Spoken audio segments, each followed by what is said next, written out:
some of the comments. I can't even repeat some of the comments in here. Man, I think some of you people in the live stream chat need Jesus. 1,000 Pine Points to Greyback. He was here first, waiting for my call. Dan the Meek. Been here quite a while. Actually, Ninja Turtle is third place, 250 Pine Points. Dan the Meek, 500. Greyback, 1,000. Ninja Turtle, maybe I've seen you around here, but welcome if you're new. Is indoctrination bad? Well, it depends on how you define it, right? If you just define indoctrination as teaching your kids, for example, what you believe to be true, then that's not necessarily bad. Or if you're teaching your kids, even if you define indoctrination as teaching something uncritically, I can imagine cases where even that might not be bad. Like if you have a 5-year-old child and you teach them to running out into the street without looking both ways, don't question that. Don't think critically about that. Just obey. Because if you don't, well, you're going to die. And I actually think a lot of Christians view indoctrination, and Muslims as well, in that way. That if you don't teach them these truths, that Christianity is true, for example, that Jesus rose from the dead, something tragic is going to happen to you. You might not die physically, but when you do die physically, you'll be in big pain. Big pain. This is an interesting video, just hot off the press from Unbelievable, and I tagged one of the people in this video that I'm going live with it, and it's a nice back and forth by I think an atheist and a Christian about indoctrination. But first of all, I have a challenge for Christians listening. I always like to give challenges. And here's my challenge. Hey, Nikki. Nikki's my daughter. Nikki, can you hear me? Nikki? No, she must be in the bathroom right now. But here's my challenge. If she would have heard me, I would have said, hey, Nikki, by the way, Christianity could be true. And you need to figure that out for yourself. Christians give a lot of arguments, like the minimal facts argument or the undesigned coincidence argument for the reliability of the Gospels, eyewitnesses, martyrdom, manuscripts, I mean. There's prophecy, a lot of eyewitness accounts. There's many arguments that Christians give to why, the inner testimony of the Holy Spirit. So my daughter needs to, and my son's not home right now though, needs to look at these arguments for themselves and try to figure out if they believe Christianity is true. Now here's my challenge for Christians listening. I want you to do that tonight with your kids. I want you to look them in the eye and say, hey, sweetie, there's a chance that Christianity is false. And I want you to look into this for yourself. Now, maybe you're a Christian, you've already done that. Kudos to you if you have. But how many Christian parents, my parents never said that to me, especially when I was younger. Actually, no, they've never said that to me. I'd be very curious if there's any Christians listening to this either live or in the replay, if they've seriously done that with their children, saying, look, Myron, hey, little Myron, I love you. I truly believe Christianity is true. It makes sense of the world, as Frank Turek said. But I really want you to figure this out for yourself, and don't take my word for it, and that it could be true that what I believe is false. I wonder how many Christians have said that to their kids. And if you have, let me know in the comments. I'd appreciate it. Oh, and I also want to thank my subscribers. 10,000 subscribers is not too shabby, considering I'm the type of guy who pushes people away often. I've never asked for a subscriber. I've never asked for a like. I've never asked for a share, I don't think. I've basically just done this because I love it. It's a hobby. I enjoy it. I feel a little dirty just asking those words. So to hit 10,000 subscribers without asking is great. Now, there's like a couple of shout outs. You know how new YouTubers, they try to get more subs by going on other YouTube channels, try to get subs that way. I've done that. I've gone on a few other atheist channels, but very few. I think people who followed me for years know that I don't go on other atheist YouTube channels. And when I do, it's very rare. But I did get a bump from Anthony Magnabosco and I guess the Street Epistemology group when I first started. And I would say that they probably gave me at most 500 subs, but it's probably closer to 200 to 300. I remember Anthony suggested people go check out my videos, and he made a video saying that. And I think I got like maybe a 300 or 400 sub bump. And then just 2 days ago, Paulogia had me on his show, and I think I got like a 300 or 400 sub bump from that. But other than those things, this has been completely organic, word of mouth. And that's the way my dad taught me. My dad was a businessman, and you can call him a horrible marketer, like I'm a horrible marketer, but he basically said, if you do a good job, do your best, treat people well, good things will hopefully come. So I want to thank the subscribers, especially the ones, I wish I would have kept a list of who were the first 100 subscribers, but you know who you are if you're out there. So I want to thank you for that. And I also want to apologize for yesterday, because I did a video on about Sean McDowell's channel. He had a guest, Dan Kimball, and I honestly did not realize that Dan Kimball, the guy I was critiquing, was in the live stream chat. And so when I said, sorry, Dan Kimball was scheduled to come on, but we ran out of time. He was in the live stream chat listening to that. But it was the truth at that time. It was the truth because I had to go pick up my daughter from school. So we did run out of time. But if I would have known he was in there, I would have scheduled something. And Dan Kimball, if you ever hear this, reach out to me and maybe I'll have you on. Okay, let's get into about indoctrination. Now, I definitely was indoctrinated. Never once was it even on the table that Christianity was false. It was assumed that it was true. And I think like most Christians, when they reach the age of 18 to 22 in there somewhere, they start having to figure out things for themselves. Section, but I'm going to start this and we can always go after the break. So Hannah, you mentioned kind of the sense in which you feel like you've been indoctrinated.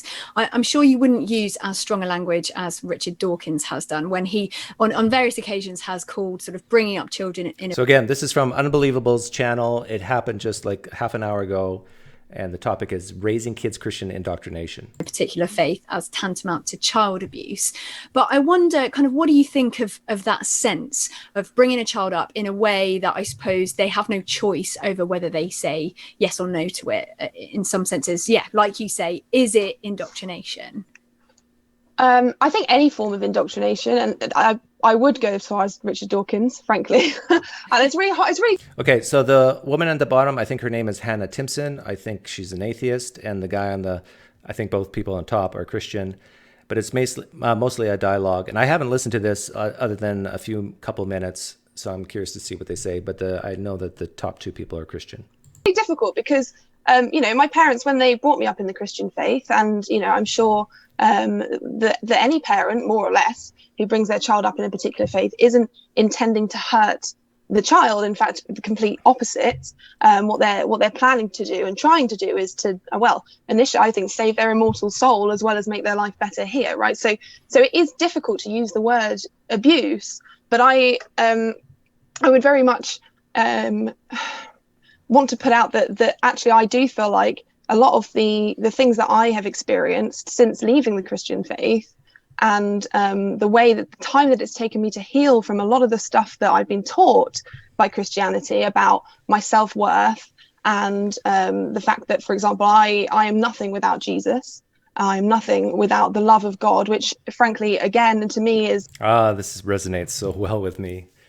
That's so true. Christianity is one of those religions where your whole identity is wrapped up in it. And it's because of the whole concept that it is Christ who lives in you. Now, not all religions have that concept, but it's like the indwelling of the Holy Spirit is in you. This is you. And this is why Christians, I think, well, and Muslims as well, but Christians get very defensive when you start critiquing and criticizing their religion, because what you're doing is you're literally slapping them on the face, or better yet, slapping the person they love the most, like their spouse, in the face and saying, this is not real. Your wife is not real. Your wife is false. Your wife doesn't exist. Your wife is evil. All these things that some atheists say. And it is so incredibly hurtful to Christians when they hear this, because their identity is wrapped up, their worth is wrapped up into this belief. They're not worth anything if Christianity is false. Is narcissistic. It's a dangerous kind of love, and it's a love with double standards. That kind of thing has had similar effects on me as I would expect to see in somebody who had experienced emotional, sexual, or even physical abuse. And so I do think that, and I hate saying it's a lovely people, but I do think that it is abusive, and it teaches. Yeah, I agree with her. I think definitely some parts of Christianity is abusive. Here's a good example. And I've told this example before, but probably the majority of the people watching this right now have not heard this. When I'm from Canada, Manitoba originally, and we often make the long drive from Arizona to Manitoba. Beautiful drive, by the way, going through the heartland of the United States. I used to always take the back routes and non-interstate roads and going through small towns. But I remember when we hit North Dakota one summer, the cell phones went off, the radio went off that there was a tornado very close to where we were. In fact, we could see it. And we quickly, and it was approaching, was it Jamestown or Grand Forks? It was Jamestown. So we were almost to Canada, and we were approaching Jamestown, North Dakota. And we quickly went into the hotel that we had booked, and the guy at the front desk said where the safest place in the hotel would be if the tornado went through the town. And I remember my daughter freaking out. She was probably, 12, 13. And she wasn't a Christian, or didn't really buy the Christianity thing. I was out of Christianity, but my wife was still a Christian. And my wife taught, and the church taught, this concept of eternal conscious torment in hell. And my daughter thought she was going to die. And that, that could have happened. We could have got hit by that tornado. And she was freaking out and saying stuff like, what if Christianity is true? What if hell is true? I don't want to die and go to hell. I don't want to die. And she was having a panic attack. Now, this is because of indoctrination, that she was taught uncritically that this whole idea of hell, eternal conscious torment, is true. And I've told this story to several Christians, and I asked the Christians, what would you do if you were me? What would you say to your daughter as a Christian? Would you just say, okay, get on your knees and repent? Because she doesn't quite believe it's true, but yet there's a part of her who thinks, like, better safe than sorry, right? But she was smart enough to realize that if she just converts because she's scared to die and go to hell, that maybe God won't accept that either. So it was a real struggle, and it took a couple days to get over that. But this is, I think, the concept of eternal conscious torment is probably the most abusive thing about Christianity. And it's probably the reason why Christianity is the largest religion in the world, by the way, because of this concept of hell. Fear works way better than love. I know it's hard for Christians to hear that, but most people, are more risk adverse than reward seeking. Just people to self-abuse themselves as you get older, because you get taught sort of coping mechanisms. And one of your coping mechanisms is to have, for want of a better, turn of phrase, an invisible being and beings, because at least from my part of Christianity, I believed in angels and demons as well as gods or God. And so there's all this stuff where you're always constantly being watched. Everything about your life is about one thing, and a lot of that whole concept of being watched constantly, that has to take its toll, you would think, on a person psychologically. But what's interesting about the concept that God's watching you is that Christians, according to their definition of sin, they sin all the time. And they sometimes do it knowingly. Now, would you actually do some of the things you did or are doing as a Christian if you truly believed God and Jesus were watching you? Part of me thinks that a lot of Christians don't really believe that they're being watched, or they really don't buy into it, or they don't care, I guess. Because, hey, Christian boys from, my age, when they were younger, you took out the Sears catalog, right? I know. You took out the Sears catalog and you went into the latrine. Now, did you truly believe that God was watching you? Like he was right there looking at the Sears catalog with you? Hey, thank you for the donation, Roger Wetzel. Thanks for what you do. Well, thank you for watching. Appreciate it. This whole language of sort of emptying yourself, and then, in calling God into yourself, and taking up your cross and following Jesus, and all that sort of language is about saying, really, and from my experience, what I found is about saying, well, you as an individual without God doesn't matter. And your self-worth, you are only worth something if Jesus or God says that you are. And you are only worth something, for me, then that also extends, if you're only worth something if you have a husband or somebody who loves you. And it doesn't teach young people, I think, self-love.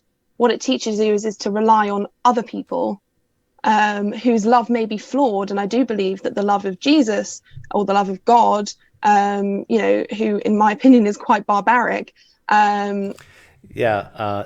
This whole idea of getting value because God loves you or Jesus loves you, and that's where you get your value from. And that if it was just humans loving you, it's not as good. Or if you just loved yourself, that's not as good as if God loved you. What is the difference between, or how would you tell the difference between God loving you and just believing God loves you, but really he doesn't? I know that question doesn't make sense to a lot of Christians. It's like, well, that's a hypothetical that just I cannot grasp, that God might not love me, or that there might not even be a God. But really think about that. If you truly believe that God out there loves you deeply, but that God doesn't exist, but you believe it does, aren't you getting the same benefits of that feeling of specialness and the feeling of value that you get, whether it's true or not?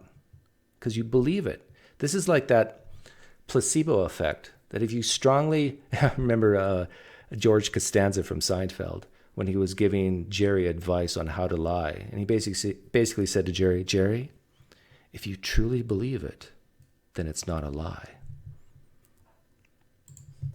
Even, if you read the Bible, from cover to cover, it's not love. And, what kind of loving father? Jesus was wizard spatula. Yeah, before the internet, there was the Sears catalog. For example, would tell his son to kill his his other, son, like Abraham. I mean, why would he do that? That is abuse. And if we are all like children, if we are all the children of God, then God has a lot of explaining to do about the things that he did in the Bible. Why did he kill all the firstborn Egyptian children during Moses' times? Not that I think Moses was a real person, but even in the context of the story, if that's the kind of God that you're worshipping, and if that God is the same God as the God of Jesus, then yes, he is an abusive person. And I wouldn't, if I was in a relationship with a man who treated me in the way that God and Jesus were supposed to treat me, and the kind of flawed love that they have, this is good for me. This is a great metaphor. So Christian women listening right now, would you ever marry a man who in his past drowned babies or asked someone to kill another? Would you? And let's assume that there's a new covenant with this man, that this man accepts his past, but he's changed a little bit. He's a new man. But still, would you seriously marry a man that did the things that God did, Yahweh did in the Old Testament? If your answer is no, that you would not marry a man like that, why are you married to Jesus? Why are you married to God? Why do you give him your worship? Is it back to fear? Then I would say it was abuse. So yes, I do agree with Richard Dawkins. I do think that teaching children to be uncritical and to just accept the love of Jesus in the way that most people do is child abuse. Yeah. Tim, I would love to hear you come back to that and maybe press into some of those specific issues. But we are going to go to a quick break. We're discussing really interesting things, whether... Okay, so to go to a break, let me fast forward that. I've watched all those. Okay. Intentionally with your wife, Jen, bringing your children up in the faith. I would hazard a guess that you would strongly disagree with that. Yeah, shocker. I disagree. Yeah. And obviously take some issue with the intimation that I have been abused by my parents or am abusing my children. From my own personal point of view, I'm healthy. I'm mentally healthy, stable, have a strong, sense of self-worth and personal identity. I wonder if he would say this about Muslim parents or Muslim kids. Like, imagine a Muslim guy his age saying, I wasn't abused by my parents. Even though I was raised in Pakistan and Islam was the majority religion, and I really didn't have a lot of other influence in other religions. Hey, I'm healthy. I have all my faculties about me. I'm a stable guy. Would this particular Christian, Tim Alford, say that he was abused by his parents for teaching their children something false and teaching their children that what they believe is so true that to even consider it being false is dangerous? If you doubt that Islam is true, you're going to go down a road that's going to lead to maybe you becoming an apostate. And that's the worst thing in the world, is to leave Islam because Islam is true. Once you start, and this is part of the reason why I'm no longer a Christian, because once you can really put yourself in the shoes of another, how other religions think and how they view your religion, you can see that a lot of these things can apply to a lot of the reasons why you believe is the same reasons other people in other religions believe, which you reject. And a lot of the ways that you get value is how people of other religions that you deem false get value. Hindus feel valuable because they worship certain gods. Muslims feel that they have value because of Allah. Christians feel they have value because of Jesus. Now, if you're a Christian who believes that all the other religions are false, they're still getting value. They still get this feeling of being precious, but yet it's based on something false. So how do you Christians know that you're not just like them, getting value on something that's false?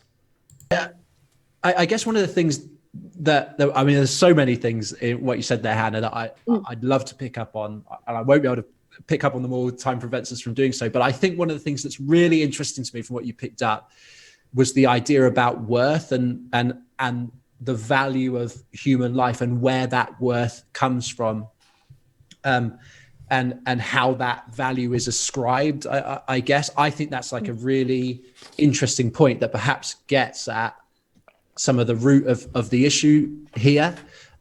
So you'll have to forgive me because I'll confess that I've had a little look into it, but I don't have a really in-depth understanding of humanism. But I guess my understanding would be, correct me if I'm wrong, that essentially when it comes down to it, the central tenet would be about that intrinsic value of human life. Would that be a fair comment, or correct me on that if I'm wrong? I think humanism in some ways, so we obviously accept that the life is meaningless, that actually human beings, as if we were to like take it down to the objective basis, everything is objectively meaningless and doesn't really mean anything. But yeah, this really stings for theists watching, to hear a person say life is meaningless. But what she's talking about is, on the ultimate sense, from the cosmic sense, life is meaningless. But for some people to hear that, they just like, why haven't you offed yourself by now? How can you keep living if you truly believe this?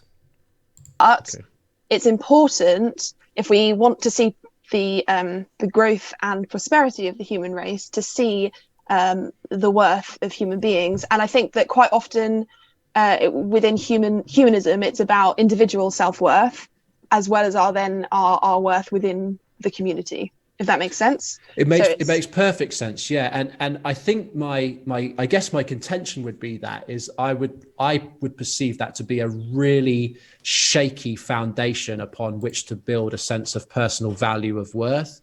And the reason I say that is that if we're just the byproduct of I guess biological, genetic, evolutionary chance, that means we are here by accident. We don't have a purpose in that sense. We're just we are. It just so happened that the gene pool. Now you can understand that this gentleman Tim doesn't want that. He does not want to believe an idea that we're just here by chance. Well, natural selection is not chance, but mutations are. He doesn't want to believe that. He doesn't want to believe that the material is all there is. Now, why? Because he doesn't feel special then. Worked out in a certain way and it ended up with us. Whereas as a Christian, I would say, from the scripture, that we're made in the image of God. I would say that, I'm chosen by God and precious to him. Well, 1 Peter 2, I'd say that, we're fearfully and wonderfully made, I would say. Yeah, there's that specialness coming through. Hey, thank you for the donation, Flum666. Religion is a form of mental sickness. Well, what's interesting is that religion has indeed done its purpose. And we evolved to believe in these myths, I think, to help us survive. So, like, my sister is a prime example.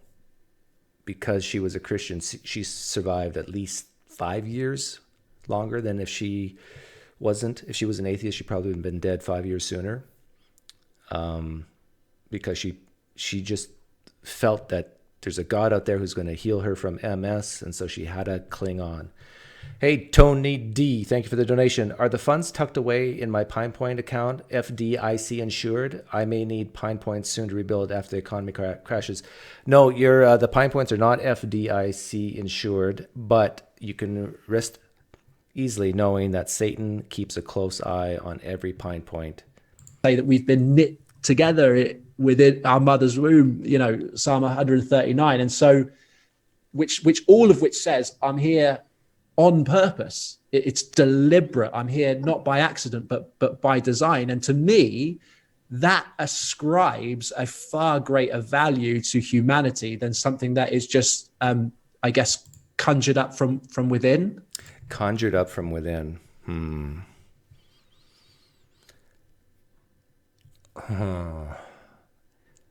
Haven't you conjured up God from within? Even if Christianity is true, you have still conjured up the desire to believe it's true. You've still conjured up the belief that the Bible is true and what it says about God is true. It's still coming from within, your belief and this idea, your belief that you have meaning because this God exists. There could be a God that exists who created the universe who does not care one bit about Tim Alford. Christianity could be false. Judaism, all the religions of the world could be false. But there is a God. And he doesn't care one bit about Tim Alford.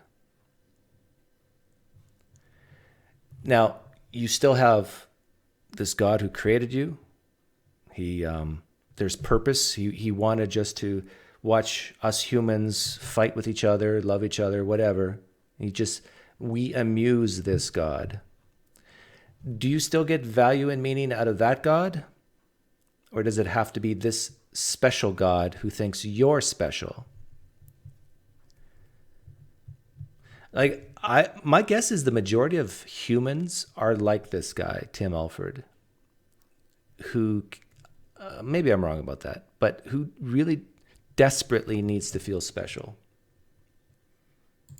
from a deity. And if we, and I think this is where it gets shaky, right? If we ascribe value to ourselves and to one another from within, then it follows that we can also withdraw that value from within. Yes, and we do that all the time. This is another thing I have said that I think really bothers Christians. Christians, some of you do not value all humans equally. In fact, I dare say, and I dare Christians to disagree with me on this, I dare say that some Christians value their dog more so than another human. In fact, if you doubt me, for those of you who have a pet dog, imagine your pet dog's in a house and the house is burning. And there's a complete stranger. You don't know this human, complete stranger, also in the house. In the house, they're both going to die, but you can only save one. The dog is screaming out in pain and the human's screaming out in pain. How many people here would save the stranger, the human, and not their own dog that they love and have had for many years? That's a tough one, right? I asked this question of my son, and he struggled with that. He goes, oh man, I don't want to see my dog die, but that's a human. Now, what if I told you, Christians, that this human in this house that's burning down is a pedophile? And you can only save your dog or the pedophile. Who do you save? I would submit that who you save, what you save, is the way you're valuing that life. You're saying, I'm not going to save the pedophile, I'm going to save my dog. You're saying your dog has more value to you than that pedophile. And it should. So it's humans who give value. Even if there's a God out there, practically on a day-to-day level, how it's run out, played out, it's the humans that give value, not God.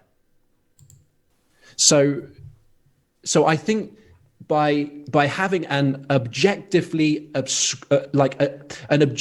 ascribed value from something external, from something transcendent, it means that human life continues to have value whether we believe it does or not. And so with a Christian worldview, I would say stuff like child abuse, stuff like domestic violence, sexual abuse, even bullying can't be entertained because it demeans the value of another human. Whereas Kai in the live stream chat makes an interesting point. Humans are just dust, and all they do is filthy rags, and you should abandon your family, hate your life, and live in spiritual poverty to worship Jesus. Kai, that's a great combination of the book of Ecclesiastes in the Bible and some of the things that Jesus said in the New Testament. From dust we came, to dust we go. There are many examples in the Bible where it's quite clear that not all humans are valued equally. The biggest one is women. Women are look at the 10 Commandments. Women are put in as property. Thou shalt not covet your neighbor's ox. Property? No, what does it say? Land, or whatever, something like to that effect. Possessions. And wife is right in that list. Spouse. So women were not valued equally with men in the Old Testament. We believe that we have the power to ascribe. Even in the New Testament. Do you know that women were made for men, according to the Christian doctrine? Now, Christians are going to hate this, but I'll say it anyhow. Yeah. Men were made for the glory of God. Women were made for the glory of men. It says that in 1 Corinthians. Someone can tell me the exact verse. 1 Corinthians what? I forget. Now, Christians will scream, no, we all, neither Jew nor Greek, male or female, we're all in Christ. But, but women were actually made for men, for men's glory, and men were made for God's glory. Ascribe that value to another human, then we also have the power to devalue another human if it's all from within. So without an external, transcendent, objective reason to add that value to human life, all of those behaviors are now tenable. Slavery, prostitution, pornography, all of these kind of evils that demean a person, that make a person an object, that dehumanize a person. All of those become possible, but those becomes possible and even plausible according to your own scriptures. Evils cannot be allowed to stand when you have a objective sense of that worth, because if you believe that every human is made in the image of God, then whatever their color, whatever their class, whatever their creed, that person has value, whether I believe they do or not. But what good is that value from God? What good is it? Is it just to help humans treat other humans better? Is that the good of it? Like, objectively, so what? Now, how would a Christian answer that so what question? Is it just, I'm not going to hurt you because you're made in the image of God. Now, if I believed you were not made in the image of God, then I'm going to hurt you. If that's the type of person you are, that you need a God to help you with your morality, shame on you. What's the second best reason not to hurt a person besides being created in God's image? Can you think of the second best reason not to hurt another person? Maybe like something as simple as the golden rule that you don't want to be hurt, so you're going to empathize with the other person and not hurt them. No God needed. In fact, when you introduce the concept of a deity when it comes to human value, in Christianity and Judaism and even Islam, you got tribal warfare on your hands now. It's because we're the chosen ones, the Jews. And sure, it's because of us, the Jews, the faithful remnants, we brought the Gentiles into the fold. But Christianity, in a nutshell, is sheep and goats. We have those who walk in light, those who walk in darkness. Now, the people who walk in darkness, they're made in the image of God too. But for some versions of Christianity, those people who walk in darkness, their value is so high, they will spend eternity in hell. So what good is it if you have this value, but you can still spend eternity in hell? Now, I understand not all Christians believe that. It's irrelevant because it's objective, it's transcendent, it's externally described. So I feel like that's a much more solid foundation to build value upon. So let me kind of bring that into. Does Tim Alford believe that Hindus, Muslims, Mormons have a solid foundation to build human value on? Do you have to have the right concept of a deity in order to build human value? Or can it just be any concept of a deity? These are things I think Tim Alford has to think about, because Muslims would say humans have value, but they believe a false God. If you're a Trinitarian Christian, Allah and Jesus are not the same. Like how then I would help a young person, say, who's in my youth group. Like, we know that young people like struggle with their sense of self-worth and personal identity all the time, and they believe that they themselves have no value. If then their value is internally, ascribed, then what? I can't help them. Like if you have the power to ascribe value to yourself or take it away, then what can I say to you? I mean, yeah. What he's getting at is, if you have the power to ascribe value to yourself, then why do you need God? Right? I think that's what he's saying here.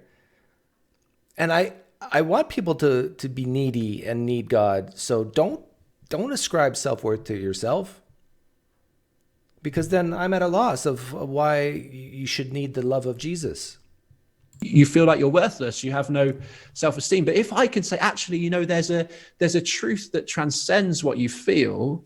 And that truth is that however you feel about yourself right now, that you are made in the image of God, that you're chosen by God, that you're precious to him, that you're fearfully and wonderfully made. And whether you feel it or not, you have value for that reason. I think then that stuff doesn't change. It doesn't. I do agree with him that this is a great placebo. And this is part of the reason why Christianity is, besides hell, this idea of you're the chosen one. God chose you before the foundations of the earth, that you're special. This whole idea of the psalmist talking about you were wonderfully made in the womb. Doesn't shift according to how that child or that young person feels, which is why I have no hesitation in saying that to them, because I feel like it's a much sturdier, more immovable foundation upon which they can build their own sense of self-worth and personal identity. So yeah, see, I feel I give value to my own children. And how do I do that? I spend time with them. I encourage them. With my daughter, she sometimes complains that I tease her too much. But I don't think I'm that different than a lot of fathers. It's part of a father's job to tease their daughters and sons, but I'd say more so daughters. You can call me a sexist if you want, I don't care. But it's to toughen them up. It's to let them know that, hey, I love you. You're in a safe place, but I'm going to ruffle your feathers a little bit and tease you, embarrass you once in a while, so that when they go out in the real world, that when someone says something or does something that makes them feel of less value, it's not going to hurt them as badly. Because it's like, oh yeah, my dad, yeah, he teases me about this all the time. It's like water off a duck's back. Yeah, it makes sense. I feel like I want to come back on the, if the whole thing of, like, for example, sexual abuse, prostitution, all of that is tenable within a society that doesn't have God. I think that actually, if you look at the Bible, a lot of people within the Bible, with God's blessing in some regards, were taking part in those actions. I mean, even some of the rules in the Hebrew Bible, the Old Testament, are pro-slavery, are pro using people. I mean, because obviously the narrative of the Old Testament are that these Israelites are the chosen people of God, and of course you can argue that perhaps when Jesus came, he came for everyone. He came to die for the Gentile as well as the Jew. But then you then have to think about, well, why did the nature of God change? Why did he care about people? Because if God is never not is the same today, yesterday, and today, and his nature doesn't change, then why did he feel like it was okay to have a chosen group of people who he loved more than anything in the world, and to use everybody basically, and I know why, if we're talking about it theologically or even historically or politically, why that narrative would be told, that these people were far more important than all of the other people within the vicinity. Hey, thank you for the donation, Ronnie Paskin. Hi from Brazil.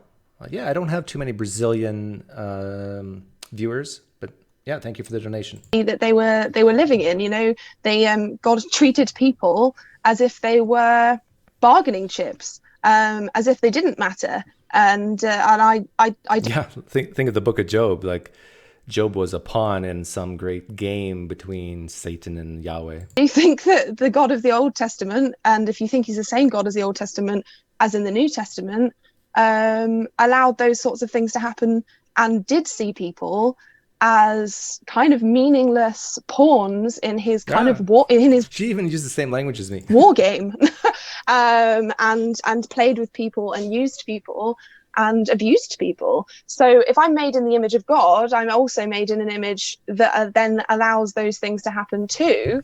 And and also, I mean, people talk about cosmic child abuse if he's doing it to his own son, which is complicated because he is his son and his son is him. But the idea that he allowed, like, to the Christian listening right now, all they're hearing is memes, straw man.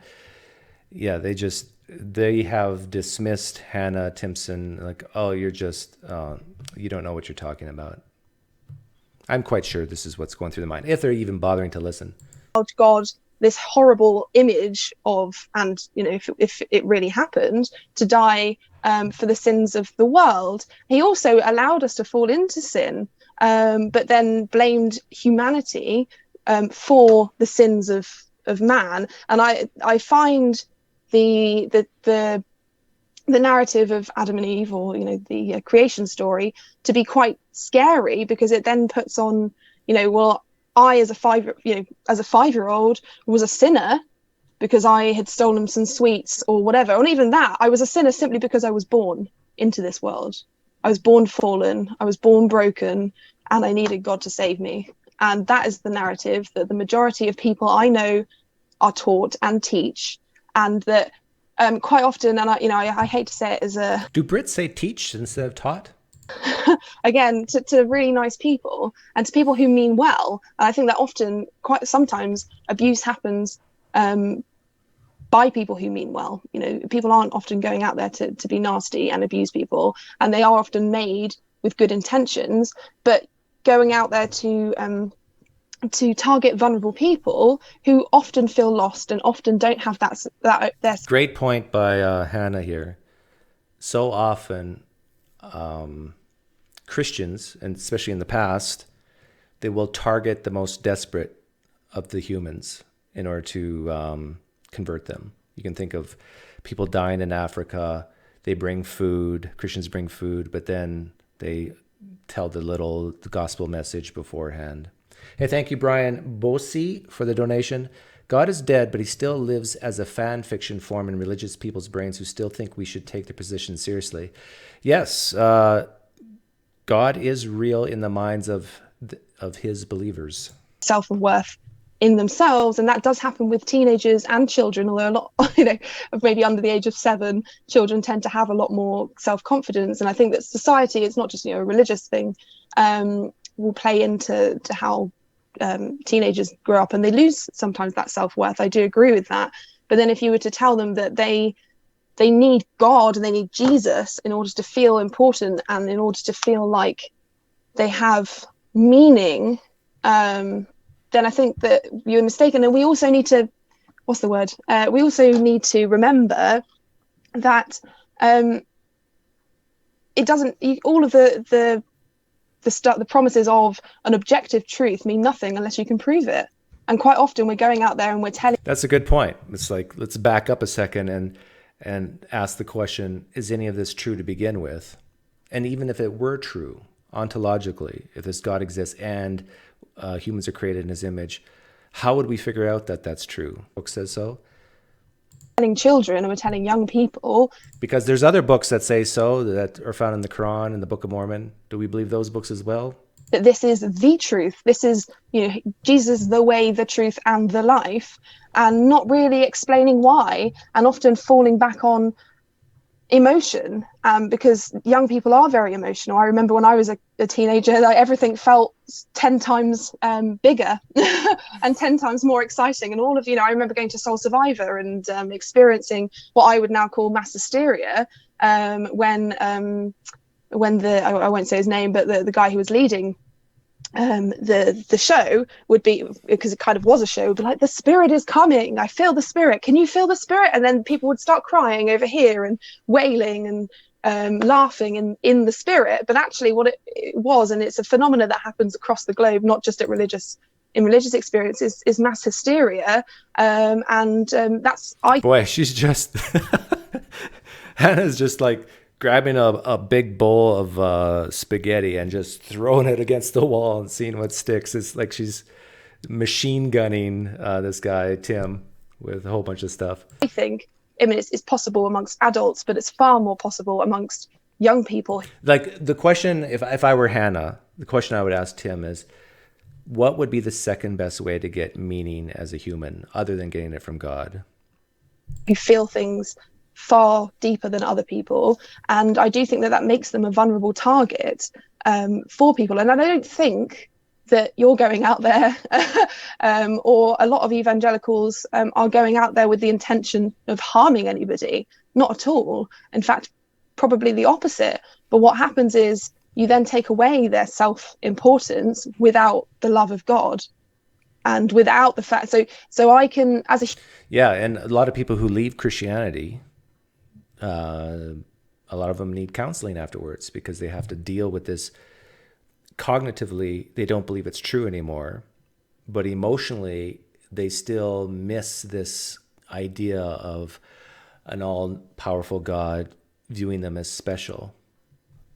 It's very damaging when you get all your self-worth from a deity, and then you later come to believe that this deity is not real. Humanist, I can accept. Really, I don't mean anything. My life is meaningless. But then within society, I mean something. Society gives me my meaning, and we talk to each other, and we come to a sort of social agreement, a social contract about. And so, therefore, why would I murder or rape? I love watching the eyes of the two Christians on top there. They're just like, how can a person sit there and say my life has no meaning? Or anything like that. It doesn't make sense. Yes, everything is possible because there is no cosmic justice afterwards. But that doesn't mean that in this life I actually want to go out and commit those acts. It just doesn't make sense because we're social creatures, Tim, sorry, I feel like there's so much in there. There is. Sorry, in of itself. If you want to just quickly respond just a little bit to what Hannah was saying, but then I'd love to, if you don't mind, get down to the heart of like why you don't think it's indoctrination to bring your children up with those things.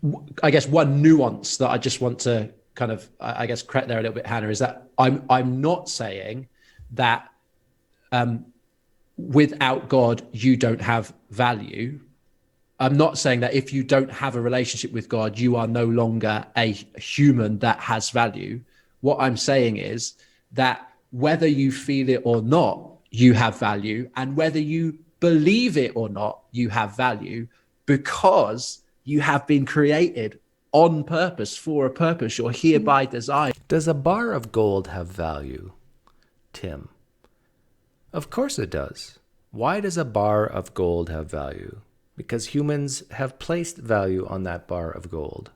Now, does a bar of gold, was it created in the image of God and infused with some special sauce to make it valuable? No. What if humans are just like a million bars of gold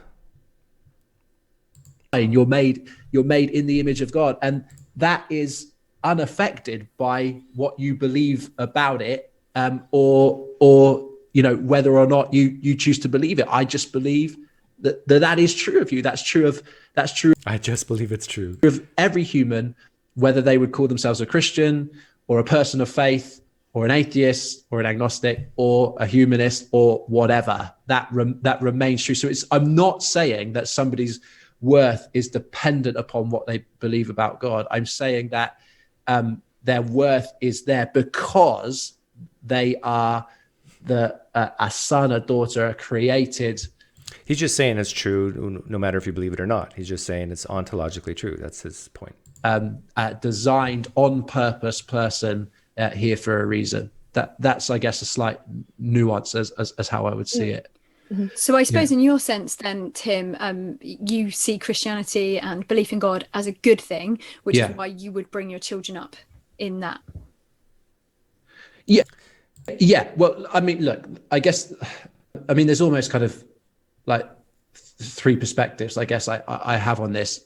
The first, I guess, Hannah's already intimated towards, which is that, so with my kids, I do not hesitate to teach them to brush their teeth or to, look before they cross the road. Or hey, I honestly didn't watch this, but they're bringing up examples that I brought where indoctrination might be good. Like you tell your kids and you don't tell them to critically examine brushing your teeth or looking both ways before you cross the road, or to eat their vegetables, or to manage their screen time. And I don't hesitate to do that because as a father who loves my kids, I want what is best for them, and I know that those things are good for them, and so that means that I cannot be, to be a loving father, I cannot be passive about whether or not they brush their teeth. I can't just let them work out for themselves. Okay, this is great. I love that Tim is doing this because this is where you would ask street epistemology type questions. Like, well, if your kids don't brush their teeth, what happens? Well, they get cavities and pain. What happens if you are not a Christian and you don't have this concept that the value comes from God, the Christian God? Do you get in pain? Do you get cavities? No, of course you don't get cavities, but you might get in pain. But instead of brushing your teeth, you could floss and do other things, and that would help keep your teeth clean. Does it have to be brushing the teeth? Well, no, but it helps. It's like this whole idea of getting value. Is there a replacement for God to get value? These are the types of questions I would ask Tim Alford. And same with crossing the street. We teach our kids to uncritically obey us when we say, don't run across the street without looking both ways. Why? Because we don't want them to die. If you leave Christianity, are you going to die? Well, no, but what? But when you do die, there's going to be problems. If they're going to look before they cross the road, because Christians are starting to get this. Maybe starting to get this is rude, condescending, but a lot of Christians believe this, that you do not need Christianity to be a good person, to be a good neighbor. A lot of Christians admit this. So why do you need Christianity then? Why do you need to indoctrinate your kids with Christianity if you don't need Christianity to be a fruitful member of society? Why do you need it? And of course, it always boils down to carrots and sticks, heaven and hell. If I was, I would be a highly irresponsible parent. It's my duty as a father to teach them those things because they are for their good. And I believe that what they believe about Jesus will have an infinitely greater impact. There it is. Infinitely. What's he getting at? Heaven and hell. On them than their diet or their screen time or their teeth brushing routine, because Jesus came to give them life in its fullness. And so what does that mean? Christians listening, what does it mean to have life to the full? does that mean here on earth or in heaven or both? If you say both, does being a Christian mean that you won't go through hard times? That life to the full means that you'll be pain-free? That you won't struggle on certain things, maybe for years? Is that having life to the full? Does having life to the full, if you become a Christian, mean that you won't get in a car accident that kills your loved ones and you have to mourn for decades? No, doesn't mean that at all. It boils down to heaven and hell. Because I believe that to be true, I have to teach my kids about it. It's incumbent upon me. I mean, what kind of parent would I be if I believed that something was for the good of my children, actually the highest good, and I chose not to teach it to them? This is not, he's missing the point of indoctrination.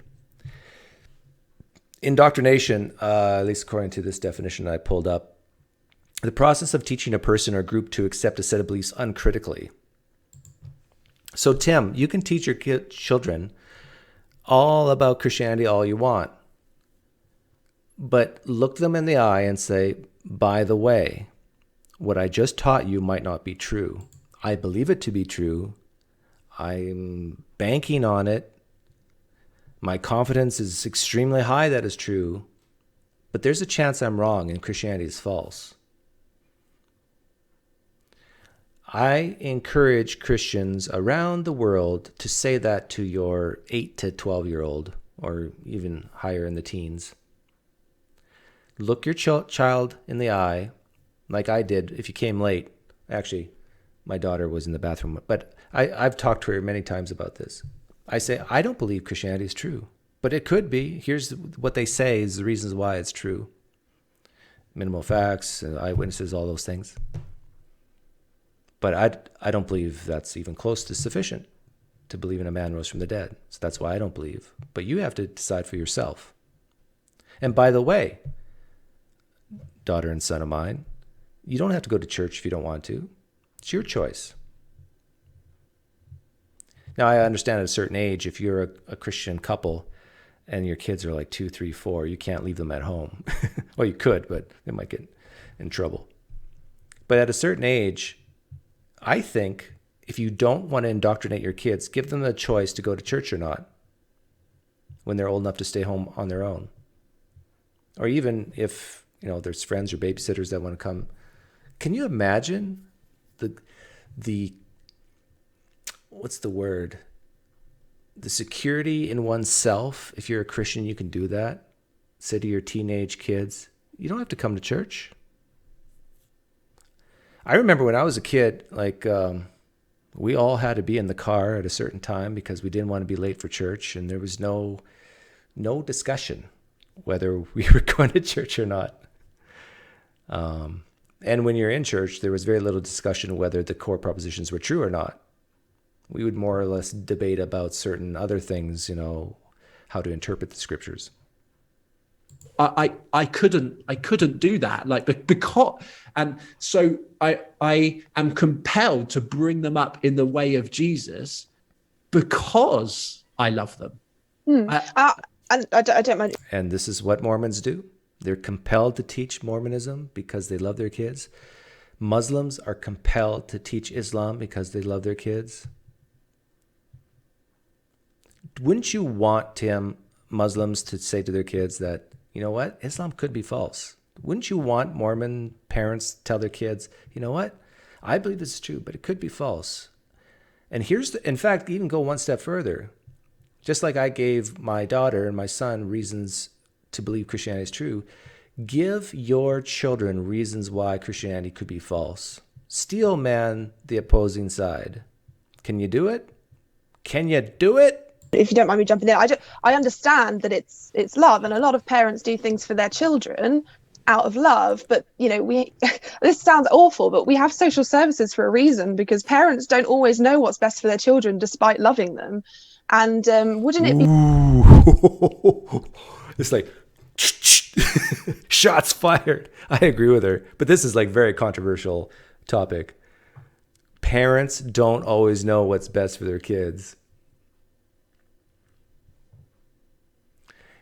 Newsflash, there's a lot of horrible parents in the world who don't even know how to teach their kids to brush their teeth. I'll stop there.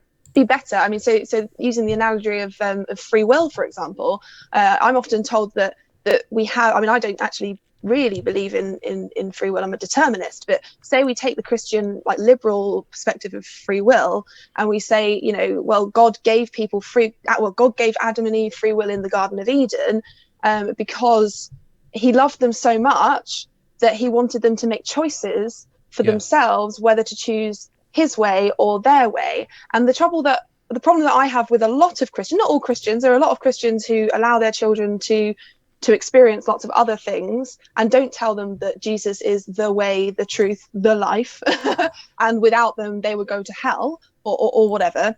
But there are, you know, for the vast majority of Christians, that's what they do and what they believe, and they tell that to their children out of love. My parents love me very much, and it's not that they're trying to be nasty by not giving me much of a choice, to be honest with you. And I don't even know whether they noticed that they weren't giving me a choice, you know, but enrolling me in a Church of England school, enrolling me in unlimited, you know, Bible studies and church groups and things, you know, and I did go to secular things. I went to, you know, did drama and music that wasn't specifically targeted at Christian children. I did do that.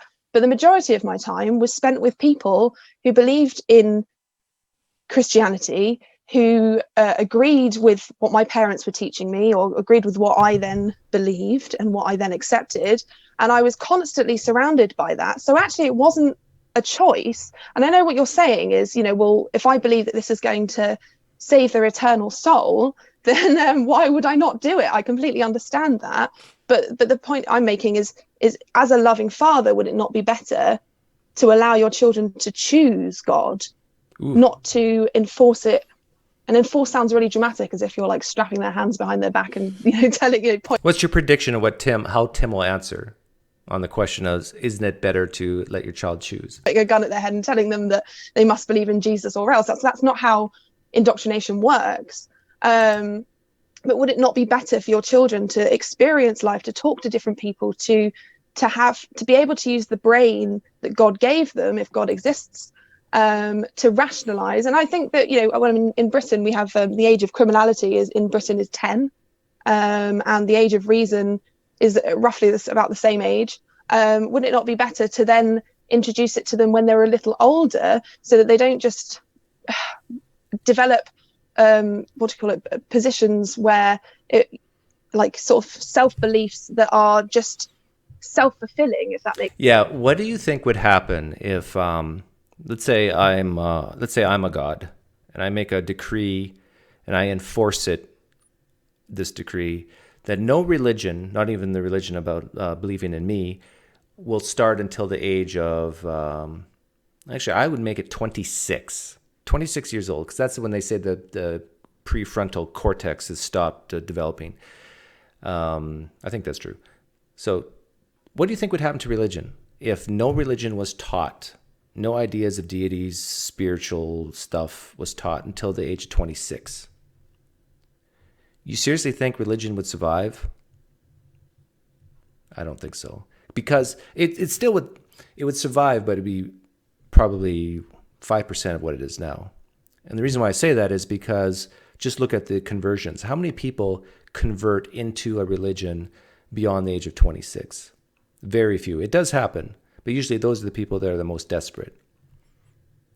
Makes sense. So they are able to be exposed to different beliefs, different cultures, and allowed to think for themselves, basically. And yes, as little children, we are told, you know, to clean our teeth because it's good for us, and not to cross the road, you know, when there's a car coming, and to look twice, you know, and that's important.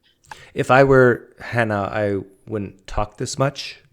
Like, she basically had a great question. Wouldn't you want your children to choose? I want to hear Tim answer that.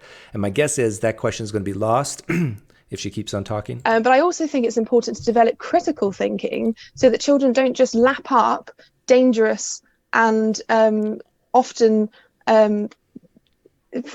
well, if they were older and allowed to reason, and able to reason and critically thinking, they wouldn't accept them.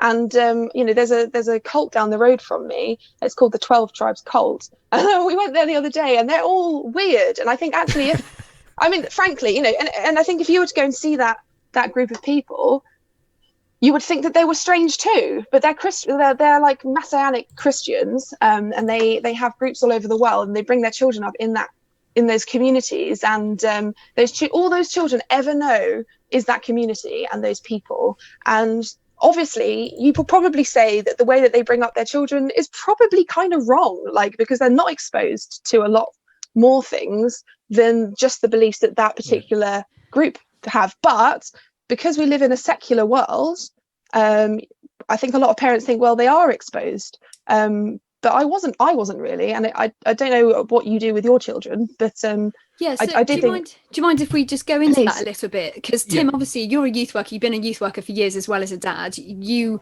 obviously would, I imagine, think that it's important for young people to think critically rather than just kind of swallow what you think. So do you want to just say a little bit about how you do that with your children? Yeah, absolutely. Well, look, indoctrination, as I understand it, would be teaching somebody to accept a set of beliefs uncritically. Mm-hmm. I don't want my children to do that.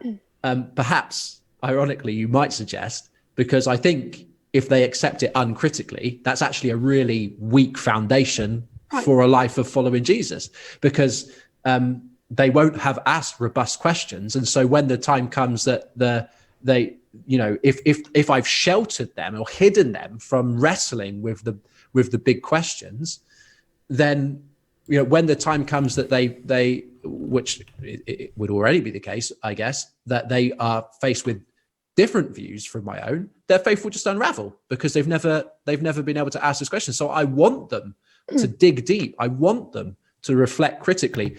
Tobiah, my eldest, he's only 6, so the level of that questioning is limited, of course, at the moment. But he still asks questions.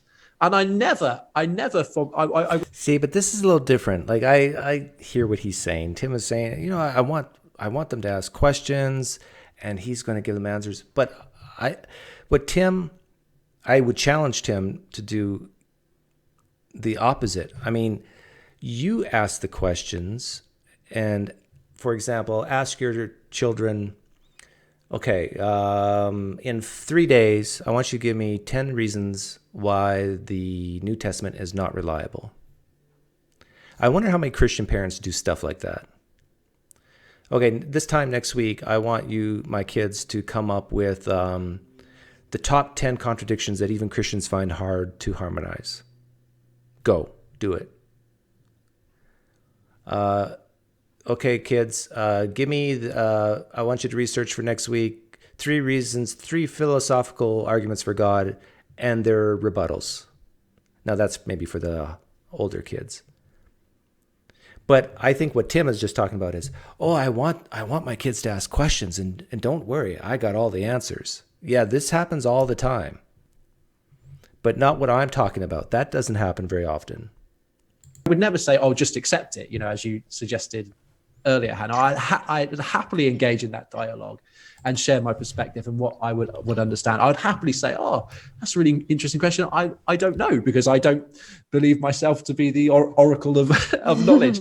And there's plenty of things that I don't know. But so, and he is exposed to a whole variety of world views through his friendships, through his school, through his football club that he goes to, twice a week, and so on and so forth.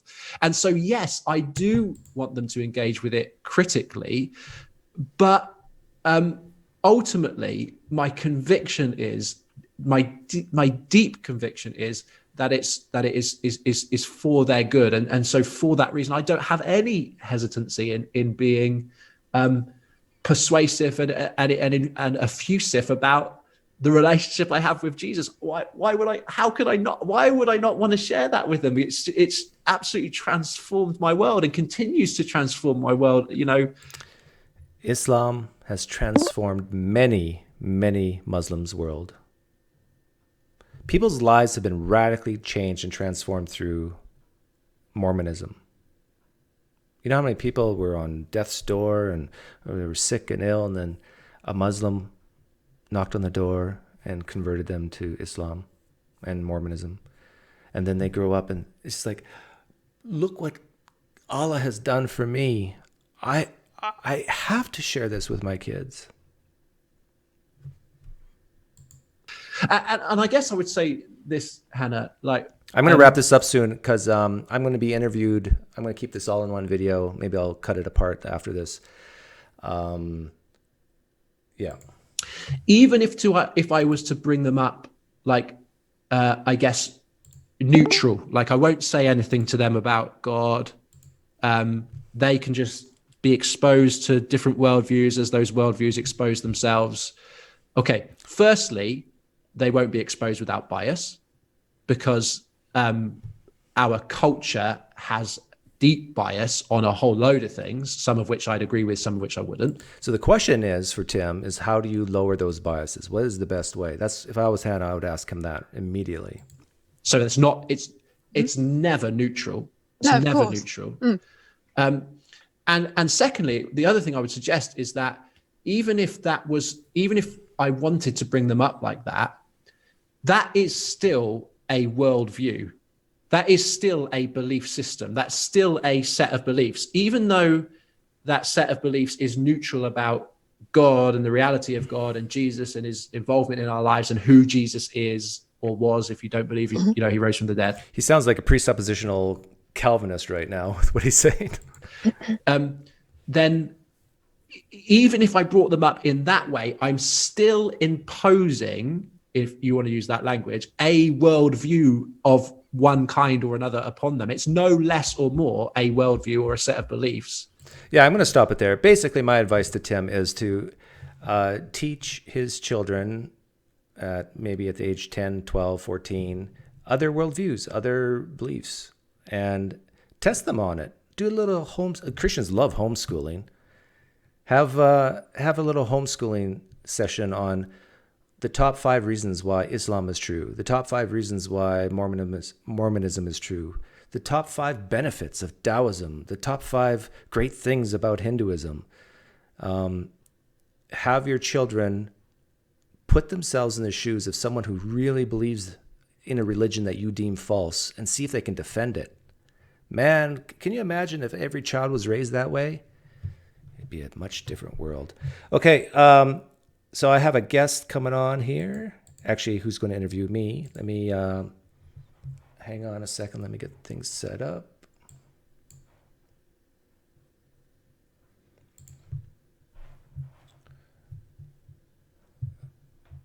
And I've got to capture your soul. That's what we do here at PineCreek. We capture people's soul. Okay. Hey, mic's working. Let me do that. Can you hear me? Yes, you're coming in through loud and clear. Excellent. So this is the Non-Alchemist. Chemistry in the name. I like that. Why don't you introduce yourself and tell people who you are, where your channel is, and so forth? Sure. Yeah, I go by the handle Non-Alchemist. I originally just kind of started it as a Twitter, as an anonymous Twitter account. I didn't really plan on doing anything with it at all. It kind of evolved as I, shared content there, and I was like, yeah, why not try YouTube out? So I sort of started, doing stuff on there, and I've been doing like personal interviews with some scholars and some lay people, and I was doing my, my personal quiet time with Satan, and I just really felt in my heart that he just told me to interview PineCreek. You're going to scare Christians away if you talk like this, because they believe it's true. But do you allow people to know your real first name or no? Not at the moment. I mean, I haven't really thought about it that much, but now that I'm doing stuff on YouTube, I may do that, but okay, not yet. Okay. Yeah, I first saw you on Twitter.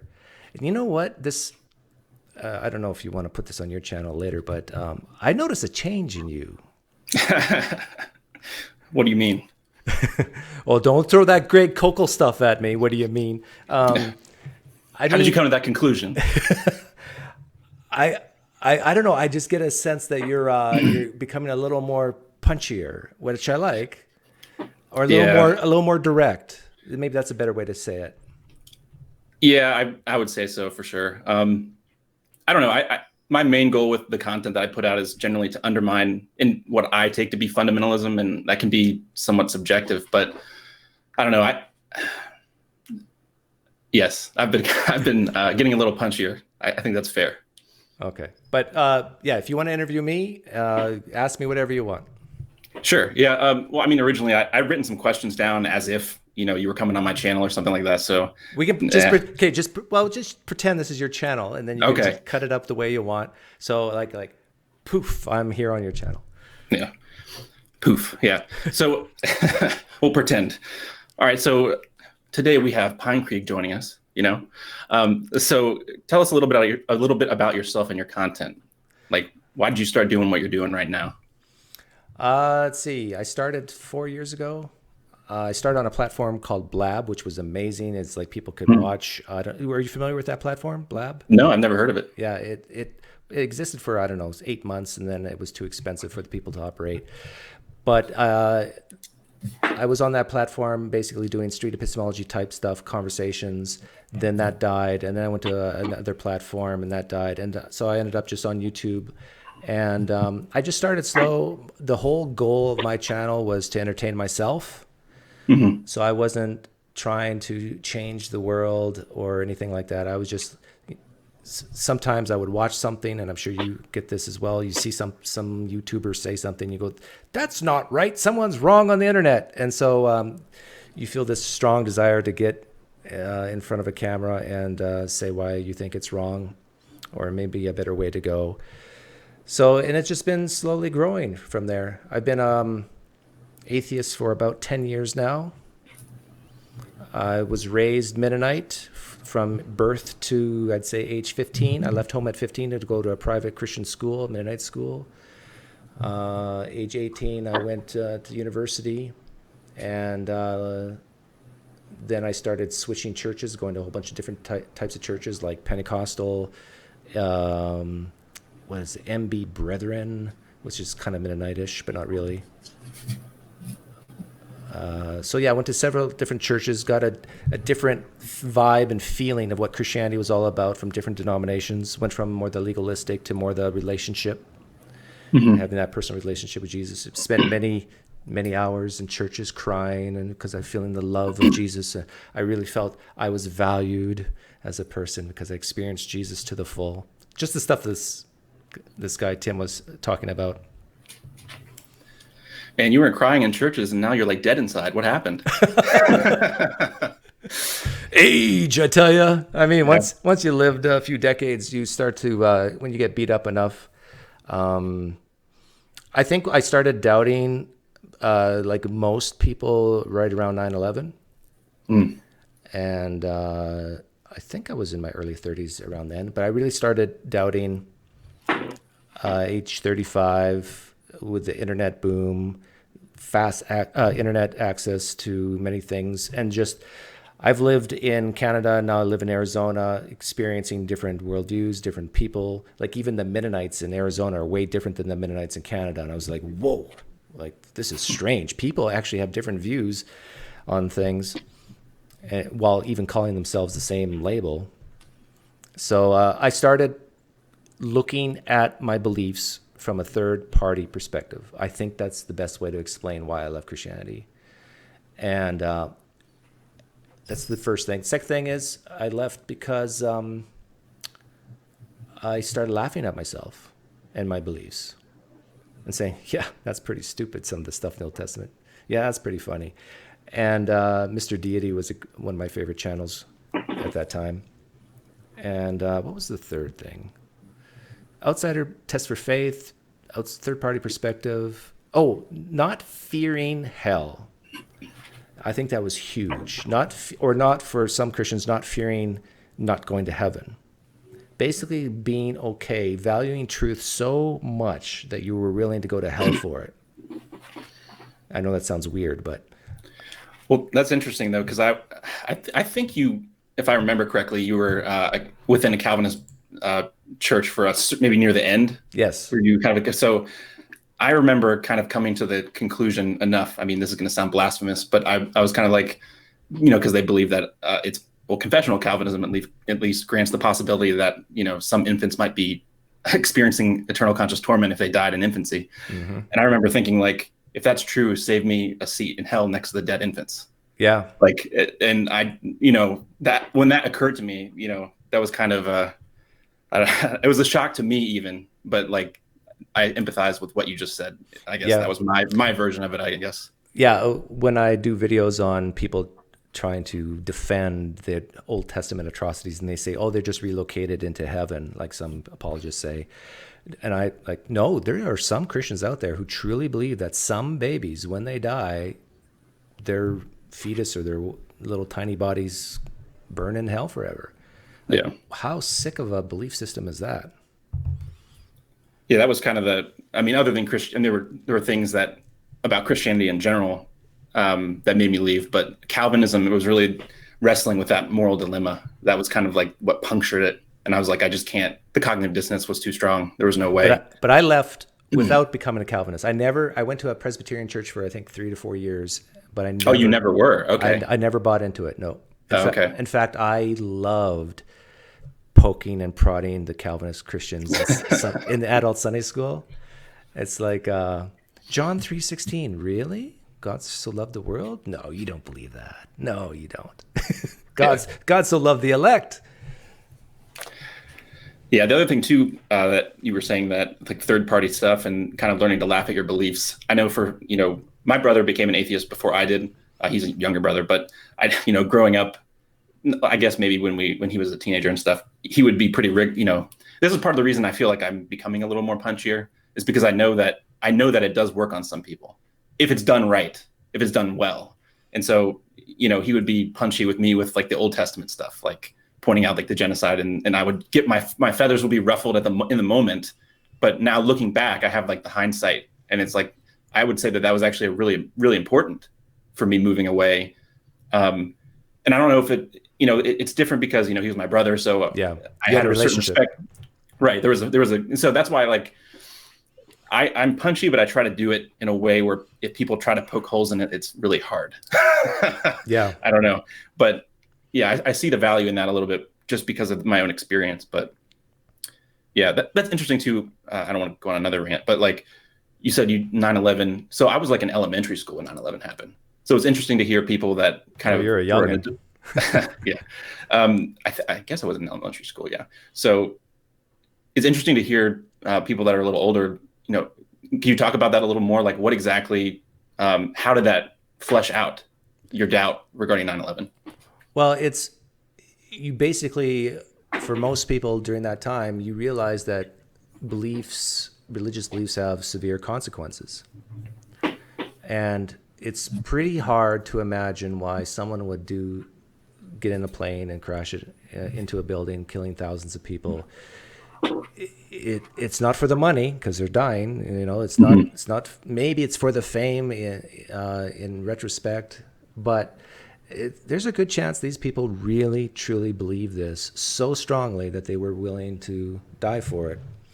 And but yet, as a Christian at that time, I thought this is totally false. And I'm thinking, well, wait a minute. They're so sincere. They believe this so strongly. They're willing to die for it, but yet they're wrong. Maybe I'm that person, right? Who's sincere, deeply believes it, but maybe I'm wrong. And so, that's the time where the Harrises and the Hitchens came along, and they really were very powerful on the internet and in social media, doing interviews. I remember as a Christian looking at Hitchens and just saying, man, what a waste. He's such a brilliant mind. He has the wit and the humor, but yet he's a sinner. He's not a Christian. Why can't he be on our team? And I just, now looking back, I just laugh at that. Yeah. You also mentioned the internet.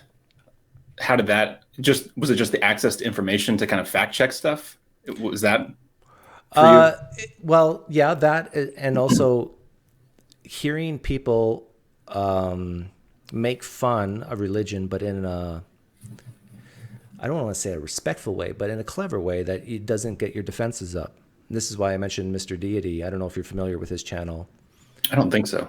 Yeah, so it's I'll have to write that down. his channel's still going, but his early stuff, he would basically be God, and he would have scenes where he's in the garden and he's talking to people and so forth, and it was hilarious. If you're a Christian watching, you will laugh, even though he's an atheist who's really mocking Christianity and Judaism, but Attacking.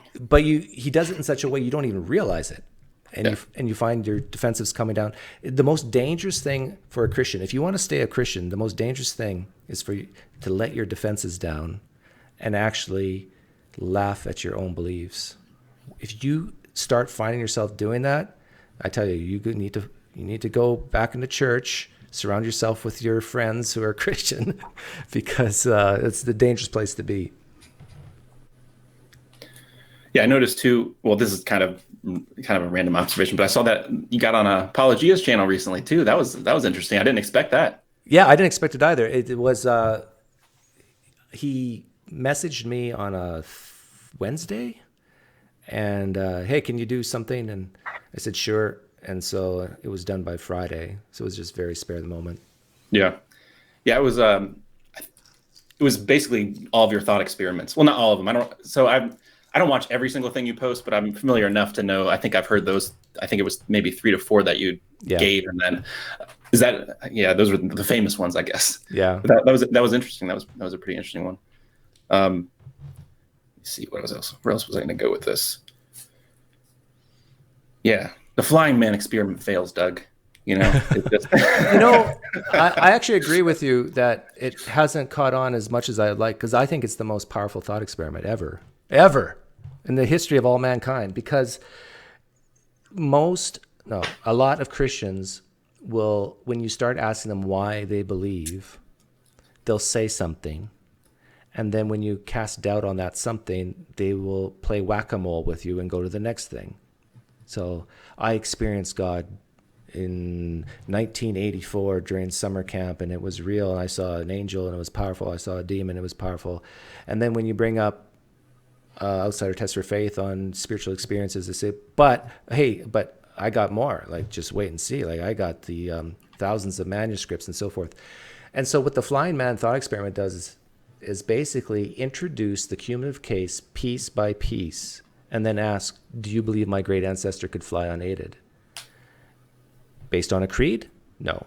Well, then you shouldn't believe in Jesus based on a creed. Based on a creed and martyrdom? Getting closer, but no. Well, then you shouldn't believe in Jesus based on a creed and martyrdom. And you just layer it in one by one, cumulatively, and then ask, at what point do you believe this? Yeah.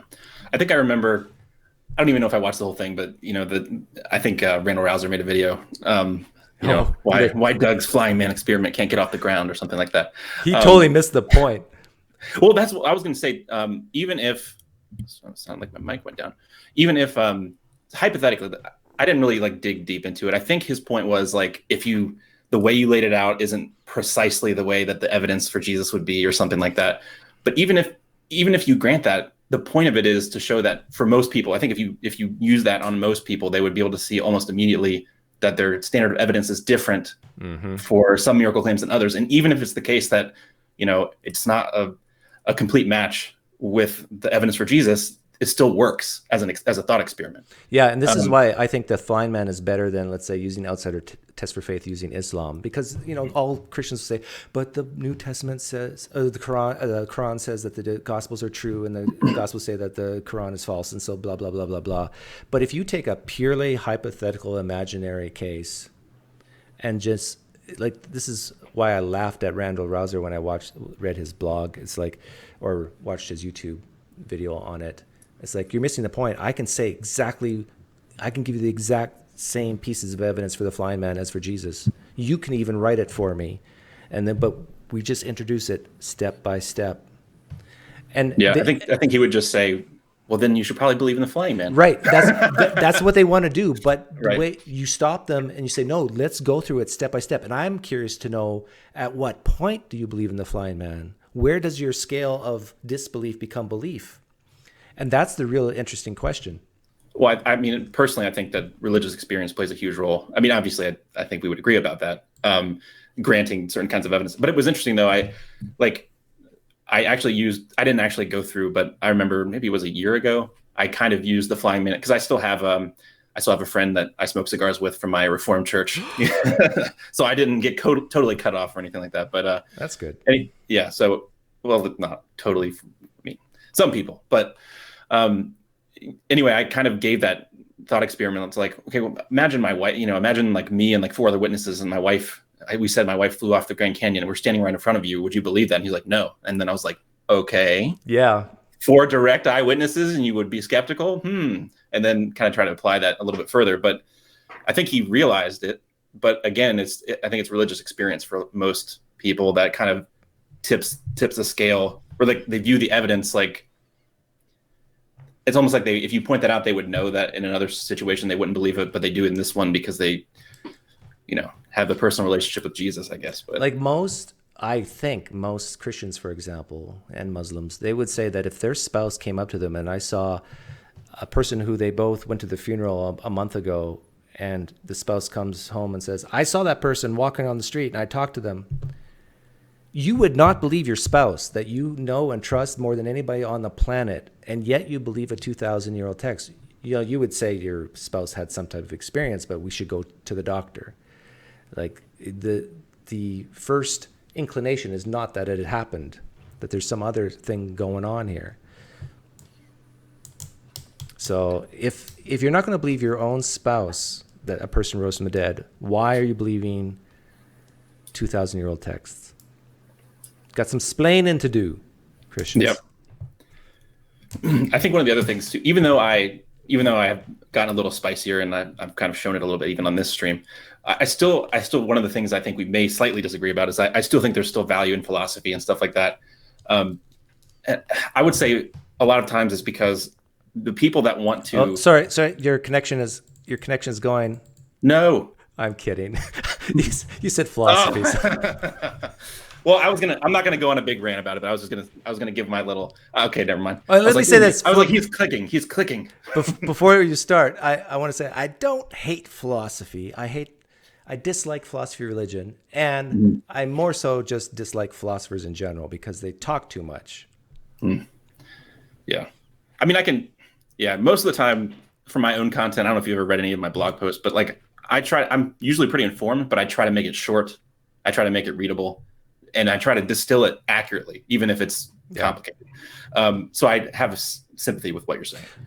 Yeah, but I don't mind a blog post like that because I can just choose not to read it. But if I'm interviewing someone and they start rambling about philosophical ideas, it's like, maybe ask if I even care about this first. Because 8 times out of 10, I probably don't care. Yeah.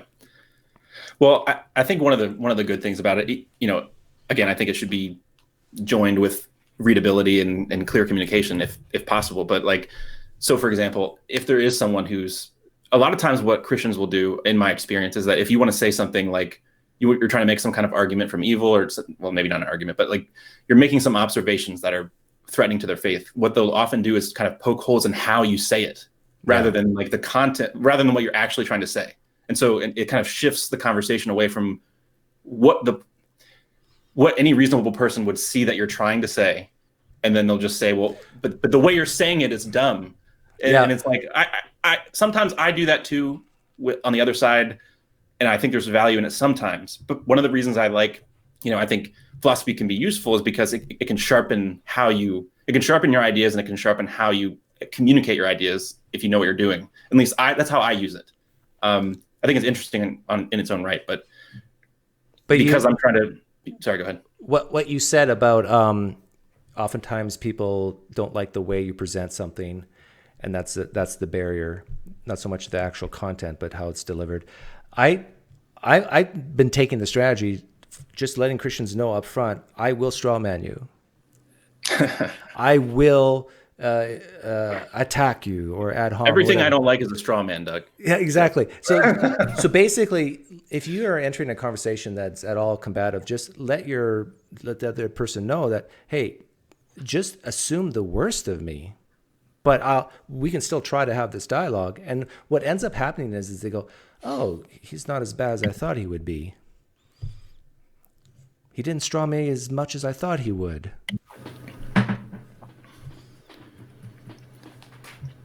I've also heard, this is kind of an interesting analogy. I'm not sure if you've heard it before. Maybe it's more common than I thought, but like there was someone that used an analogy for, it could work either for conversion and deconversion, but it's like, I was interviewing someone that goes by the apostate, and he was saying that his deconversion was kind of like all the furniture was already in the room, but someone just needed to turn on the light. And so to me, I guess my last comment about philosophy is that even if it's egghead philosophy, even if you're people that are, kind of egghead into this stuff, I agree with you that usually it's not philosophical arguments that actually flip the switch for people to just, now I don't believe anymore. But when something happens in their life that actually causes them to question, I think that the furniture, if someone, say, is a Christian who actually like investigates rigorous atheistic philosophical arguments, that might not actually change their mind in the moment. But then when they have those experiences that cause them to question and the light comes on, the furniture's there. So that's the other way I look at it too, where I think it's useful, maybe not to immediately change people's minds. It's not as effective at doing that, but I do think it kind of shifts the furniture around so that when people actually do question, then it's kind of everything's set up. But this is my personal speculation about this stuff. So, like, do you agree with me that a lot of Christians use philosophy as a means to not feel stupid for what they believe? A lot. That's a vague enough statement that yes, I can agree with that. Yeah, I know. I realize it's vague, but no, I'm saying that's good because I also think that one of the differences too is like maybe between our approaches is that I'm fine making kind of vague statements. Like I don't usually phrase it that way, but based on my own experience and the testimony of other people that have walked away, we know that we had cognitive dissonance and we were trying to reduce it. But so that's true. And so, thinking from that and applying it outward, we know that other Christians are going through the same thing. So it's not unfounded to say, hey, a lot of Christians are experiencing cognitive dissonance for these beliefs. There's nothing wrong with saying that. I usually sometimes I feel like applying it to a specific person in the moment isn't always like tactically the best thing to do. So I don't usually do it like you specifically are doing this right now. Like, whereas I feel like you're more comfortable doing that occasionally than I would be. I'm not uncomfortable making the general statements like. I usually only do that to people with PhDs in some seminary whose first name starts with the letter R. I still have a soft spot for him. I'm sorry. I'm getting spicier, but I still like it. I mean, yes. Well, he likes me. Actually, that interview with Randall Rouser ended well. Like even the combative one, we did too. Mm-hmm. Yeah. And a lot of people were upset with me and so forth. But if you watch the end, like we were both smiling at each other and it ended well. And he likes that I lean pacifist and that I come from Canada and have a Mennonite background. So he likes me because of that, I think. And and I like him because he's from, is he from Alberta? I think he is.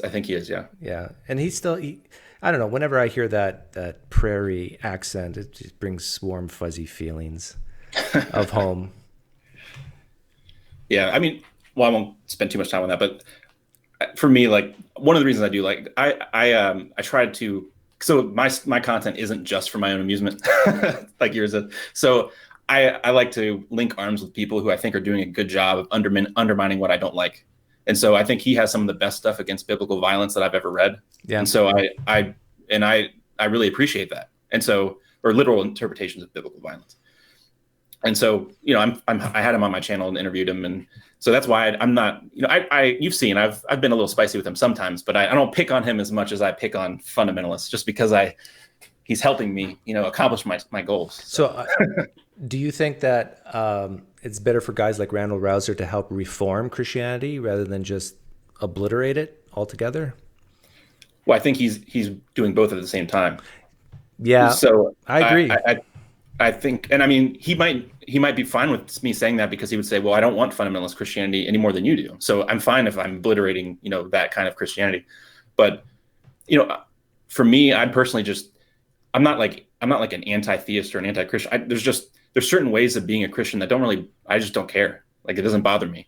More liberal leaning is a vague statement, but it doesn't bother me. I think you've said too, like if all the churches kind of closed, then, a lot of poor people would be left without, stuff.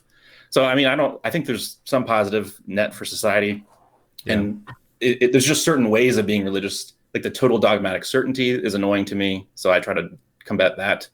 And certain views I think are fundamentalists, like Old Testament violence, interpreting that literally, I think is incredibly stupid. But, other things like that. But I just worry like with guys like Randall that his epistemology is still flawed. Like it's his core beliefs that a man rose bodily from the dead based on the type of evidence that we have, in my opinion, is horrible. And if you start believing things based on that type of evidence, what else are you compelled to believe in?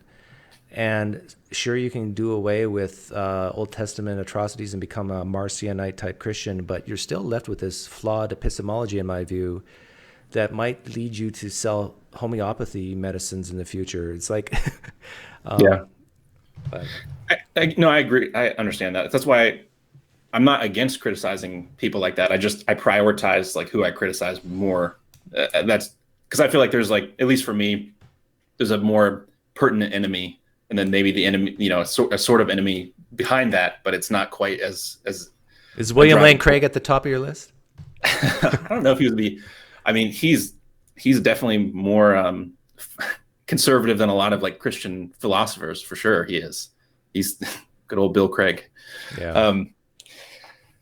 But yeah, really, I think this is kind of going off. There's nothing wrong with that, going off what I had actually written down. But I think we agree a lot about religious experience not being that persuasive of a piece of evidence.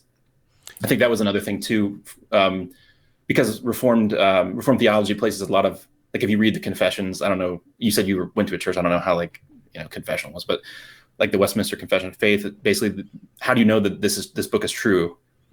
Basically it's like the Holy Spirit bears witness in your heart. That's the ultimate reason. Like it gave a bunch of other reasons before that, like, I don't know the exact phrases, but it's like the book is knitted together in a certain way, and it has these marks of divinity. But at the very end, it's like the ultimate way is because the Spirit bears witness in your heart. And the more I thought about that, and the more people I met from what I would consider cults, or would have considered a cult, or different religions, and it seemed, you could always just say, oh, from the outside it looks real, but it's not really real. But that just didn't seem that way to me. Like when you actually talk to people and meet people that believe stuff that's different than you, I think it's pretty clear that unless you become almost like a conspiracy theorist about it, they're having what you are experiencing, but in their religion. So that definitely undercut a lot of my confidence in that as a way of knowing stuff. It boggles my mind that some Christians just reject the outsider test for faith on spiritual experiences. The defeater is so incredibly strong. If you just look at psychology, sociology, that these are priming techniques that, when you're in a church service, that's why you have these experiences. But it's like these Christians say, no, this is real. It was special. It was unique. It was different. And the attribution has to be this, or is most likely this, because I just can't think of any other explanation. It boggles my mind that people just can't see that happens in every religion. And I'm pretty strong about that, I'll look people in the eye and I say, your experience of God is probably false. No, plausibly false. No, probably. That was right the first time. It's like, there's a chance you're right, but given all the spiritual experiences in the world that are contradictory with each other, the probability, if we give everybody a fair shake just based on spiritual experiences, the probability of yours being the right one, my goodness, not even close, not even over 0.1%. What are you trying to say about my personal relationship with Satan? I don't know what you're trying to say. Well, Satan is different. It's special. No, but that's interesting to me too, because there's the kind of arguments where you might point out, defeaters of what, like, okay, so you can explain this naturalistically. You're in a group setting and there's emotions are running high, and they'll be like, well, God can use the group setting and the emotions running high, the physical processes, and he can use that. And it's like, we don't know, just because we know how the physical process of how the grass grows doesn't mean fairies aren't involved. Like, yeah. I just, like, it's kind of the same, like, again, it doesn't disprove it, but at the same time, kind of, and again, I find this valuable. Graham Oppy is a atheist philosopher, but his main shtick is if you have two hypotheses next to each other, the simpler one should probably be granted. I mean, this is common sense too, but he's basically spelled it out philosophically. But, if you have this idea that, oh, you can explain all this stuff naturalistically, but that doesn't prove that God didn't do it. Well, what's the simpler explanation? That this is explained naturalistically, or that naturalistically plus some extra divine hand in the picture, now you're correct. So, yeah. I just saw Graham. Is it Graham or Graham? Mm-hmm. Graham. Graham's Oppy on Dry Apologist channel. Oh God, I didn't even. Josh Brister. I saw that and I was like, why is he hosting? Why did he even agree to do this?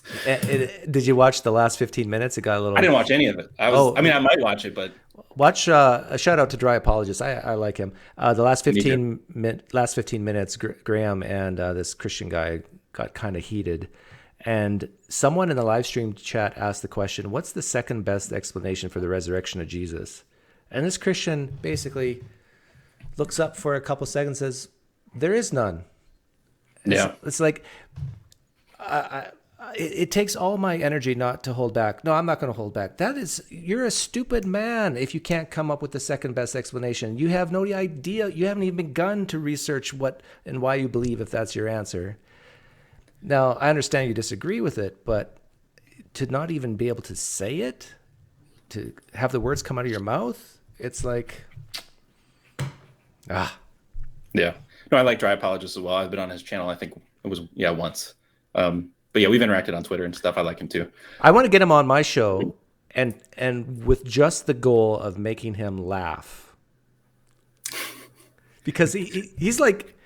He's like a stone wall, yeah. Yeah, he's way more stoic than I am, and I would love just to get nothing but comedy for like an hour. I would watch that. That'd be funny. You should definitely do that. He would definitely do it too. That's why I didn't want. I don't know if you were I was vaguely familiar with Josh Brister. That guy's truly an idiot. So I was like, man, why is Graham Oppy talking to this guy? Like, anyway, it's probably entertaining. So I probably should watch it just for that reason alone. But the other thing too. So I think maybe it was this past week, you had been doing a series where there was an apologetics conference at your old church. Yeah.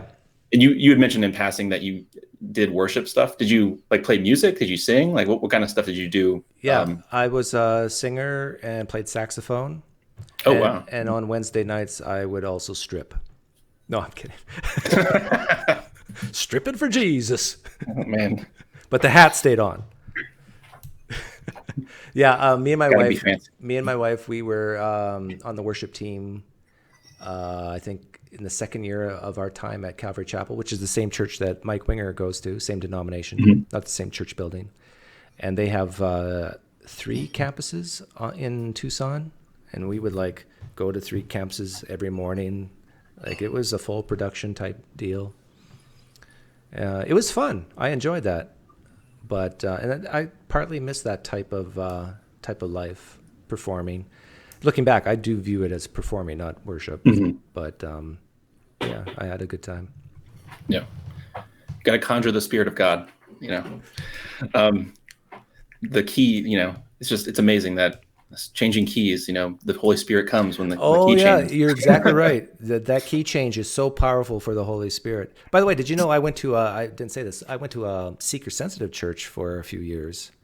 Do you know what that is? A Willow Creek model? Yeah, I'm familiar with it. I mean, seeker sensitive.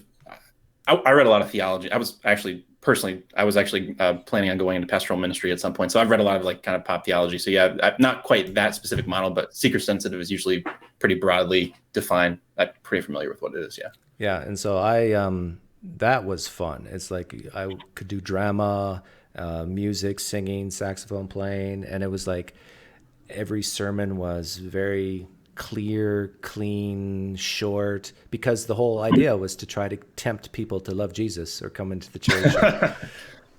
God doesn't tempt, Doug. So coming back, you actually at the very beginning kind of laid out all the things that led to deconversion. Was abandoning inerrancy at all a part of that, or was it mostly just kind of outsider test for faith? Was there Bible issues in there somewhere? There was a few Bible issues. I remember watching, what's that guy's name? Is it Dark Matter or is the other one the quiz show? You know that video, the YouTube video of the quiz show? That is the non-stamp collector. Yeah, non-stamp collector. Yeah. I remember watching that as a Christian for the first time, and I was aware of tensions and so forth, but the way he laid it out, it was just so, and that's the humor part, right? Because I found myself smiling and laughing at it. But yeah, it did bother me that if this is supposed to be, how are we supposed to know that these are the words of Jesus?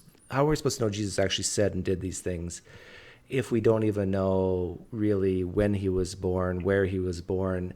I think Zechariah 9:9, the prophecy of the two donkeys, hit me the hardest for some reason, where it's clear that Matthew and Mark disagreed on the interpretation of an Old Testament scripture.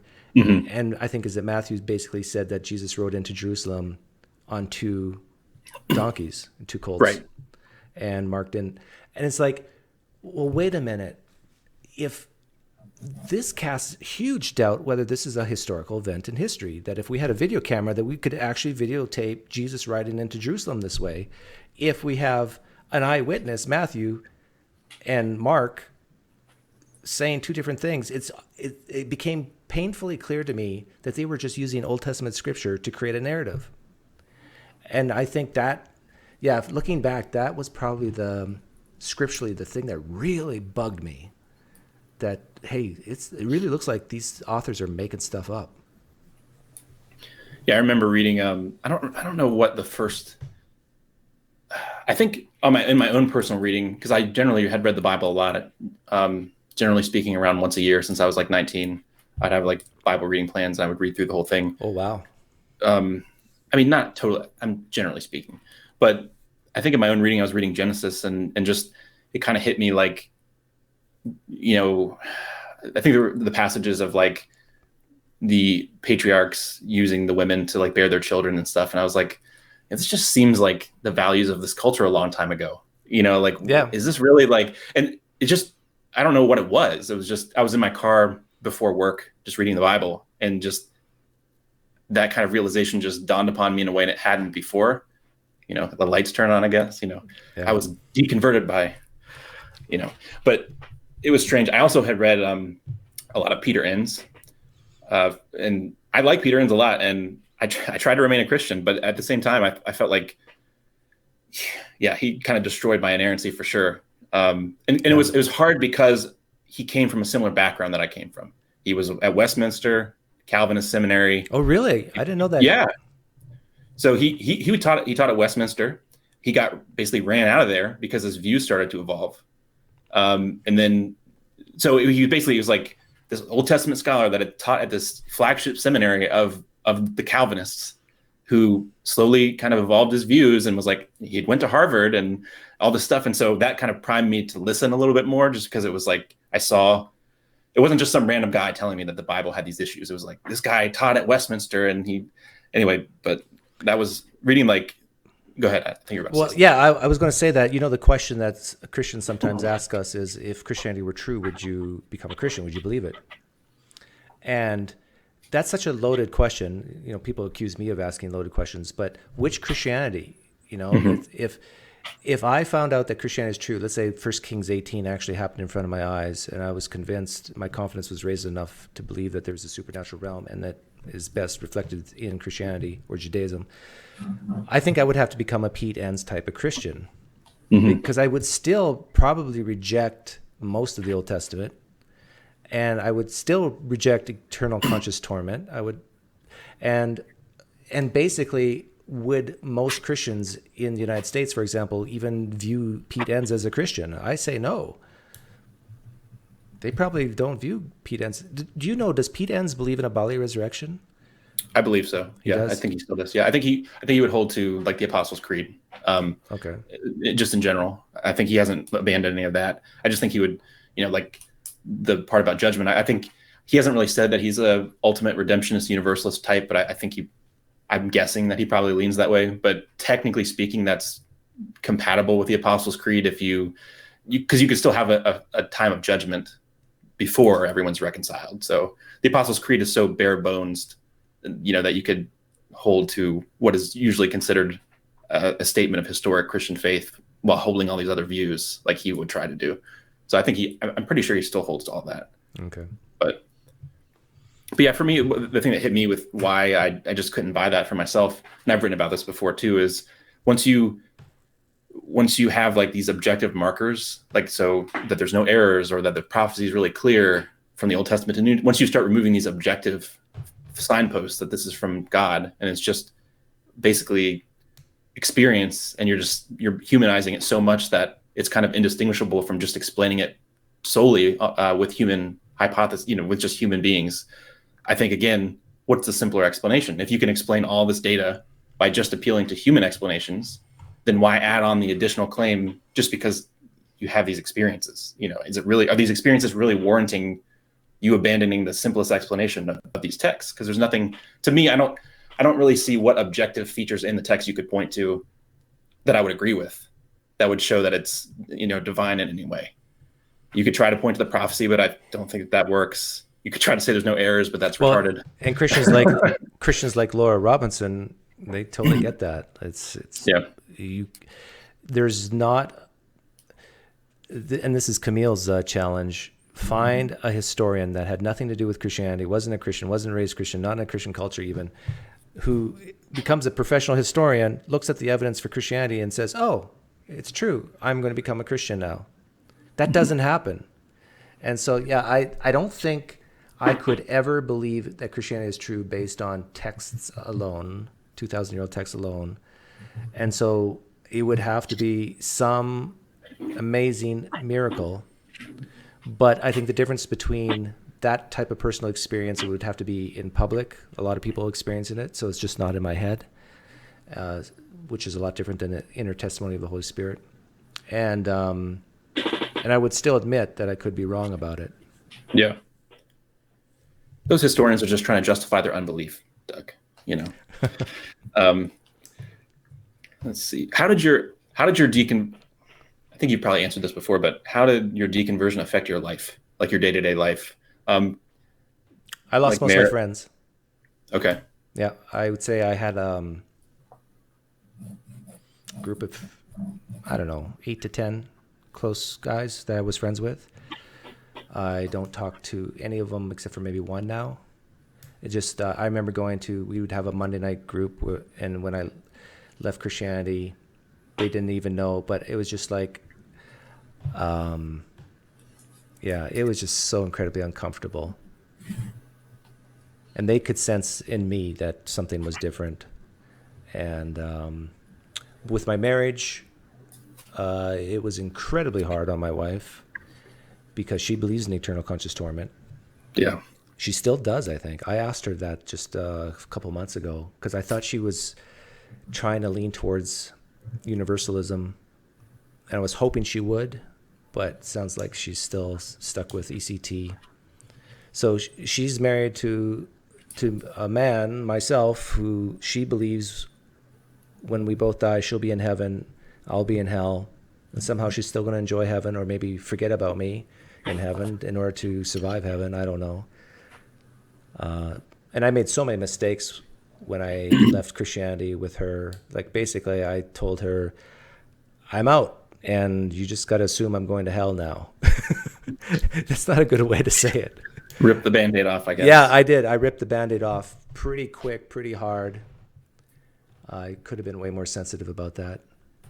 And then there was a time for maybe a year or two where she would not want to talk to me at all about it. And then there was a time where she just would ask me a ton of questions.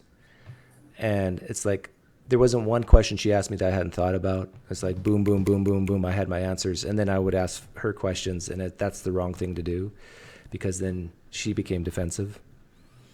So we basically have this agreement that we don't talk about it at all. Unless she brings it up, I'm willing to talk about it. And then the kids, that's another issue.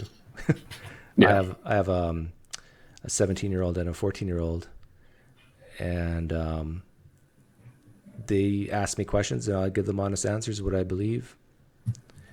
As far as going to church, they basically chose to stay home with me. And so my wife goes to church alone. It's like you just know what the other Christians are thinking, right? It's like, poor, my wife's name's Kathy. Yeah. Poor Kathy. Her husband is a wayward atheist, and the kids, he's leading the kids to hell, and she's all alone at church, and Yeah, it was. It wasn't as complicated. Are you married? Yes, I am. So it wasn't. I don't have kids though, so I can't. Yeah, that opens up a whole other can of worms. But Yeah, it was difficult at first too. I mean, my wife now, I guess I don't know if she would consider herself an atheist, but I would say probably an agnostic. So, but not at first. Not at first. But how much before like you became an atheist and then she became an agnostic? How much later? Well, so I originally went from Christianity to agnosticism, and more recently I've said I'm an atheist, just because. Oh, yeah, that's right. Yes. Yeah. So it was more, I don't think Christianity is true. Let me take some space and like figure out what I think about theism. And it wasn't so much that I really thought it was a 50-50. It was more just give me space to think about this. But yeah, so I don't know, maybe it would have been maybe I don't know exactly, maybe 6 months to a year after I deconverted, she kind of went with me. Well, it was interesting. My path, PineCreek theorem.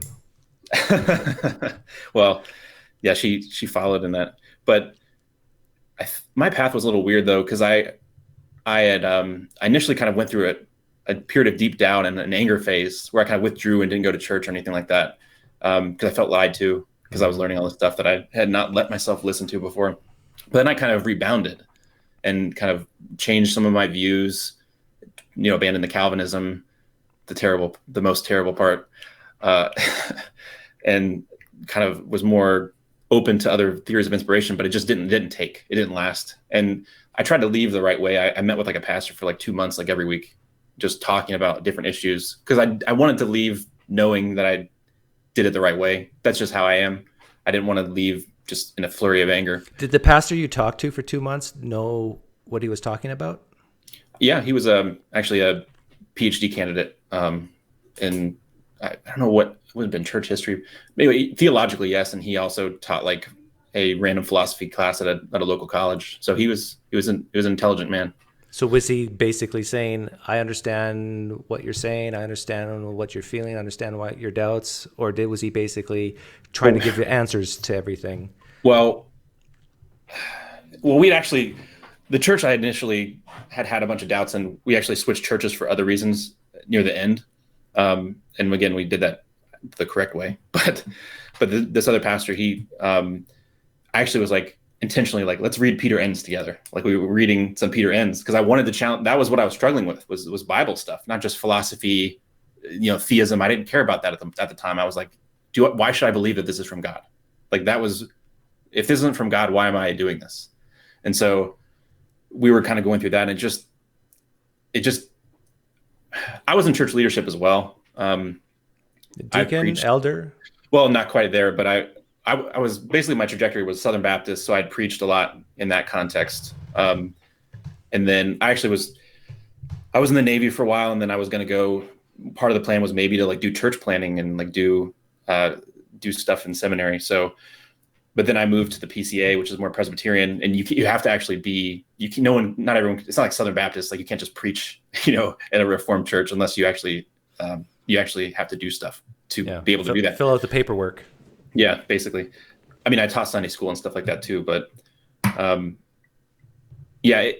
guess part of my experience was like, I always had, growing up, I was raised a Christian.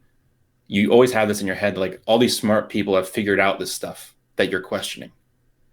Like you have that in the back of your mind, but then you start to meet the smart people and you're like, but then you're like, they really don't have it figured out though.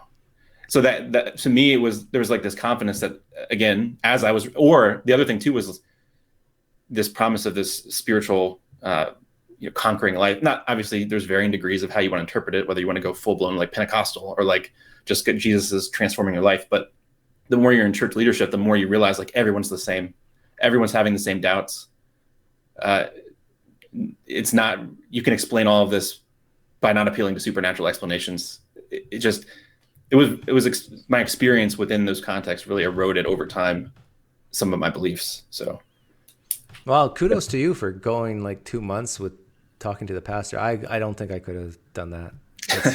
It's like once you've opened the closet at Christmas time and seen the presents in the closet from your parents, you just can't believe in Santa anymore. It's like, yeah. So taking another direction, who's your favorite apologist to have fun with? Basically, to poke, because you like to poke it. You like to poke at him. It seems. Who do I like to poke the most? Yeah. Probably the most. That's such a tough question because they're all fun. I think the Apologetic Empire. Like I like But poking. so many of them. I know. Cameron is just so easy to poke at, and he's getting smarter. I just watched a video that he did today or yesterday, and I can tell he's starting to think like guys like you and me, and he knows the criticisms coming up before they even come up. I love poking guys like Braxton Hunter because they're like I imagine him in a little baby carriage, and he's just like he just so desperately needs this to have his hope, meaning, and purpose. Well, I like poking Randall. I really do. I know. I like poking people who have PhDs and then hear them say they just believe the craziest stuff. It's like it brings me joy in my life. Hope, meaning, and purpose. Yeah, it brings me all that. It's just. I think one of my favorites was, and again, I didn't have this. I know you had said that you had some bad experiences with Cameron. I haven't had all those experiences, but I do like that he brings on people from both sides to talk about stuff. So I think some of the stuff he does is valuable. So I've known him way longer than you, I think. Well, that's what I believe that. That's why I'm saying from my narrow experience, I like some of the stuff he does. But I think the one you did about where he caught himself saying like what is it? What was that? What's the phrase? I'm like blanking. Big extraordinary claims require extraordinary evidence. That video. He because you could see it in his face, like he's like talking, and then like he's starting to say it, and then he like his smile, like you could just see like his facial expression change because he's about to say it, and he's like, "What I mean is," and then he like, I don't know, I thought that was funny. I actually hope there's a God because I want to ask God, how many times during a live stream does Cameron think about me? Because it was like one of those moments where he was about to say something, but he's thinking about a guy like me saying, this sure sounds like extraordinary claims require extraordinary evidence. I forget the name of that video. I think extraordinary Roman Catholic claims require extraordinary. Yeah, something like that. Yeah, for people in the live stream chat or who hear this on replay, look up extraordinary Roman Catholic claims require extraordinary evidence or something like that. And it's hilarious. Yeah, that was a good one. My personal favorite was when I let Mike Winger rant about the poof or drown question, and I made it into a short clip. And was that an older one? I don't know if I've seen that one. Maybe it's probably 2 or 3 years ago. I remember Skylar Fiction loved it so much he played it on his channel. But yeah, that was just, it's like he did like 95% of the talking, and I'm just sitting back and just asking a few questions here and there, and you could just tell he was in pain, having to justify and defend a God that drowns babies. Yeah. So why do Christians hate street epistemology so much? Because it's effective. That's the short answer. Well, I mean, I was going to say too, it's the same. You did a video too the other day about like Greg Kokel where he's giving a spiel about tactics. It's the same thing. It's not any different. That's one of the to me the frustrating things about when Cameron talks about street epistemology. That's what annoys me because it's literally the same thing as tactics. It's just, I mean, maybe how people would explain it might be slightly different, but it's the same. It's just asking questions. Like, and I've had on Twitter, I don't mind answering people's questions, but I can understand, like, there are some people, I guess, on both sides that try to employ the question asking that do it not very well. And I've been talking with Christians where this person clearly doesn't know what they're talking about, and they're poorly trying to trap me, like not even well. They're not even doing it well. And I'm like, just give me a break. I'm not going to talk to you. But so I can understand to some extent why some people might have a bad taste in their mouth, but it's literally the same thing. It's frustrating. Well, I remember challenging a few Christians on my live stream, in the comment section, ask me 10 questions, and just letting them know it's going to be hard for you to do it. Like people, like some Christians, they really struggle with asking short, clear, succinct questions, and then asking a next question based on your answer. It's actually very difficult to stay focused like that. And when I've challenged Christians to do that with me, they bailed like at question 5 or 6. It's just like, because they so much want to barf information on you and let you know what they know. But that's not straight epistemology. It's basically taking their answer, asking a question that gets down to the root, the real reason you believe. And it saves so much time. Like, it's so energy efficient to do straight epistemology. It's like Christians listening, I'm an atheist. Now, let's say you have a desire to convert me back to Christianity. What's the best way to do that? Find out what makes me tick. Find out what would change my mind. Now, if what would change my mind is not the number of transcripts or the martyrdom stories or whatever, then why waste time talking about it with me? You should just shut up about that stuff. You're wasting both of our times. Find out what is my marker and talk about that. You're welcome. So another interesting thing too, you said, do you think, and I think I probably know your answer, do you think apologetics in general is helping or hurting Christianity? Oh, it's definitely, it's hurting. And one of my subscribers just made a comment about that a couple of days ago. It's like the people who are always going to believe it are always going to believe it. Apologetics, when it's introduced, however, well, actually, no, apologetics is never going to hurt or help those people. But there are a certain segment of the Christian population where they will delve into apologetics and they will learn things that they never knew before. And they'll say, wait a minute, how come I haven't heard about this? And it's going to cause doubts. And so I think that the net is that more people will leave Christianity because of apologetics than enter into it. I think it's very rare that someone has nothing to do with Christianity, watches apologetics or reads apologetics and says, oh, I think I need to become a Christian. That can happen. It might happen, but boy, that's rare. I think it's something else going on. Yeah, I know that would be interesting to test that. I mean, I know for me, another thing too that helped in my deconversion, it wasn't just apology. It was like, because I was, The Reason for God by Tim Keller. I don't know if you're familiar with that book. That was the book that I would take people through, like for extended evangelism, like not just like hit and run. I would I was a Presbyterian, so I could have a beer with people, but I would just like meet with them and like discuss, like go through that book and try to share the gospel and Christian faith. But not just in that context, but to me, the more I defended it to other people, the more I was like, man, maybe these arguments aren't as good as I thought they were. Oh yeah. Like, so I think that's an element too, where it's not just introducing questions, but the people that feel compelled to defend it. It's almost like, I think even C.S. Lewis, there's some C.S. Lewis quote where he's like, sometimes I doubt the most, like after I've defended it. Like that's the sentiment of the C.S. Lewis quote. I have to find it. It was really interesting, but that was my experience to some extent as well. And I'm sure that other people. It's like the old adage that, the more you learn, the more you realize what you don't know. And, yeah. And I think that applies to apologetics. The more you learn about it, the more you realize how weak. It's like when I was a Christian, I liked Ravi Zacharias in his arguments, and I liked the Tim Kellers and so forth.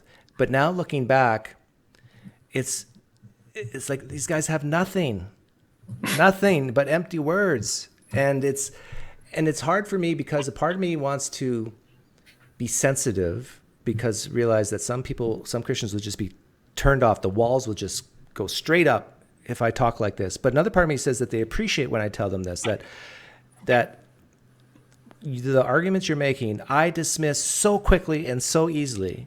And I'm going to be honest and upfront with you about that. This gets back to street epistemology and getting to the root. What will change my mind is a demonstration of the power of your God.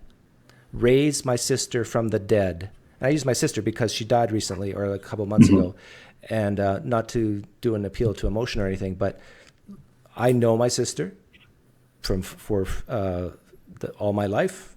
I know she's dead. So do thousands of other people. If Christianity is true, you have that power to do it. Do it. I'll become a Christian then. Do it in the name of Jesus, not the name of Allah, just to be safe. God doesn't do stuff like that anymore, Doug. Well, then that's too bad. Then I'm stuck. Yeah, I know. Yeah, it's interesting you bring up the Ravi Zacharias. I interviewed Steve Boffman on my channel as well.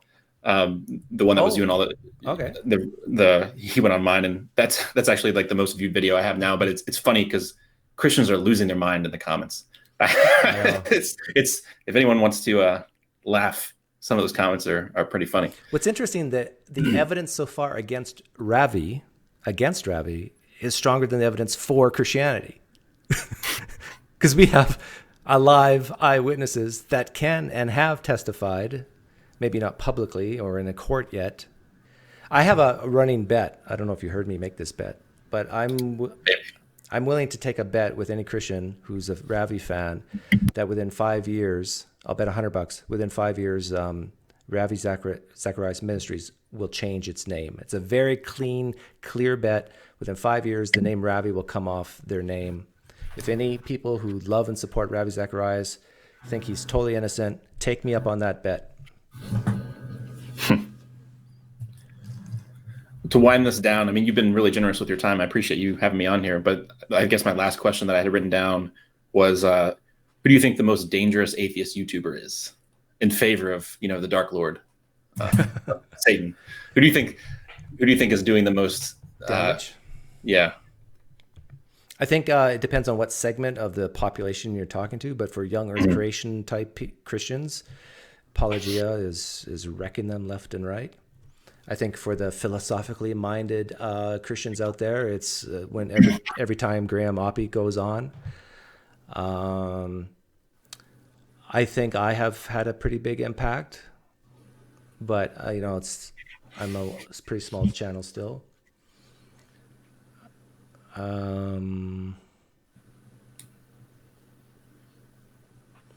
Yeah, I think I remember you saying just something about genetically modified skeptic. You're like, you want to bring him home. You want to bring him home to dinner. Like it's like he's dangerous because he's such a cute apple pie boy face type guy, and he's like the type of persona that you don't want to hate. Like I'm a more love him or hate him type of guy. Like there's probably some subscribers who love me and some others or people who watch who hate me, but I tend to say stuff that Christians agree with and resonate with just enough that they keep coming back. Mm-hmm. And plus I'm more humorous than the average atheist channel. Besides Mr. Deity, I don't know anybody who's actually witty or funny. Apologia, I think would admit that he's not like a funny guy or witty, but but I think humor is key. And I'm not doing it it's just who I am. I'm not like purposely coming up with jokes before I do a live stream. It's like, it just happens. Yeah. Yeah. That's all I had. So, I don't know, whatever if you want to end it or whatever direction you want to take it, I'm all well. open. Yeah. So we've got 250 people watching. Hey, Non-Alchemist is a great guy. I've been following him on Twitter for over a year at least, right? Something like that. So go check out his channel. I'll put your link. What's the name of the channel exactly? Is it Non-Alchemist, the way you see it on the screen? So I just recently got over I'm at 130 subscribers now, and so you have to hit 100 in order to change it from what it was. Like I had this YouTube channel a long time ago, so I don't even know what it's like. Some letters and number. I'll change it and then I'll post like a comment, and maybe you can just pin the comment or something like that, because I don't even know what it is off the top of my head. The link. Here's a challenge though. You'll like this. Braxton Hunter was on Caption Christianity a couple days ago, basically asking for subs because he's almost at 10,000 subscribers. And I watched on social, what do we call it? I watched, and he gained, I think, 200 subscribers or so because he went on Caption Christianity's channel. Mm-hmm.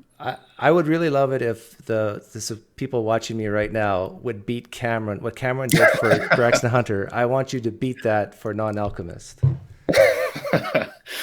And if you don't like his content, you can unsubscribe later. But at least for the time being, go subscribe to his channel, and and then rub it into Cameron Bertuzzi's face or Braxton Hunter's face that a small channel like mine can do more impact than Cameron Bertuzzi's. devious. It's devious. It's selfish, but it's fun. Yeah. But anyhow, yeah, thanks for coming on, and I'm glad we could do this. Yeah, I appreciate it. Okay, take care. Just press the X and you're out of here. All right, leave. Okay. Thank you so much, Ken R., for the generous donation. $50. Doug, all you can eat shrimp and lobster. The family on me tonight. Great discussion. Wow. Let's see. I think we'll go to either, there's a restaurant in Tucson called BJ's, or we'll go to Outback Steakhouse with that money. But I really appreciate it. I hope you guys enjoyed this. How long is this? Oh, it's actually not too bad. Only 2.5 hours. I hope you enjoyed that interview and the video on indoctrination. I enjoyed talking to the Non-Alchemist.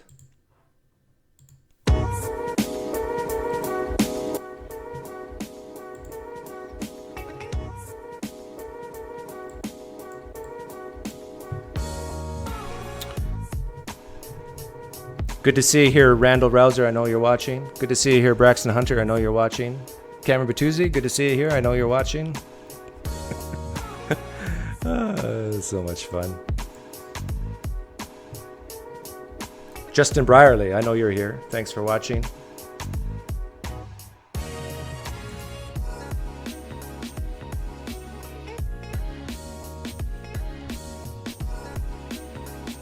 I see there's Christians and atheists going back and forth in the channel. Christians, take my advice, please. Find out the markers that would change an atheist's mind and talk about only that. Don't waste time on all the other stuff. Yes, Joyce, are you serious? You missed it. Hi, Leah. Fred Harvey. Do you have a dad named Paul?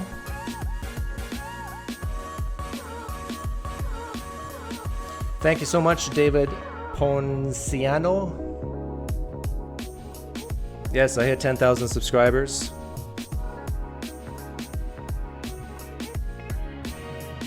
Should I do it? I'm going to do it just for fun. Oh, this is so dirty. Please like, subscribe, share, and comment below. Now that I'm at 10,000 subscribers, I can do that, right? I've earned it. Do I ever want to talk about spirituality? Not really. Unless it's something real.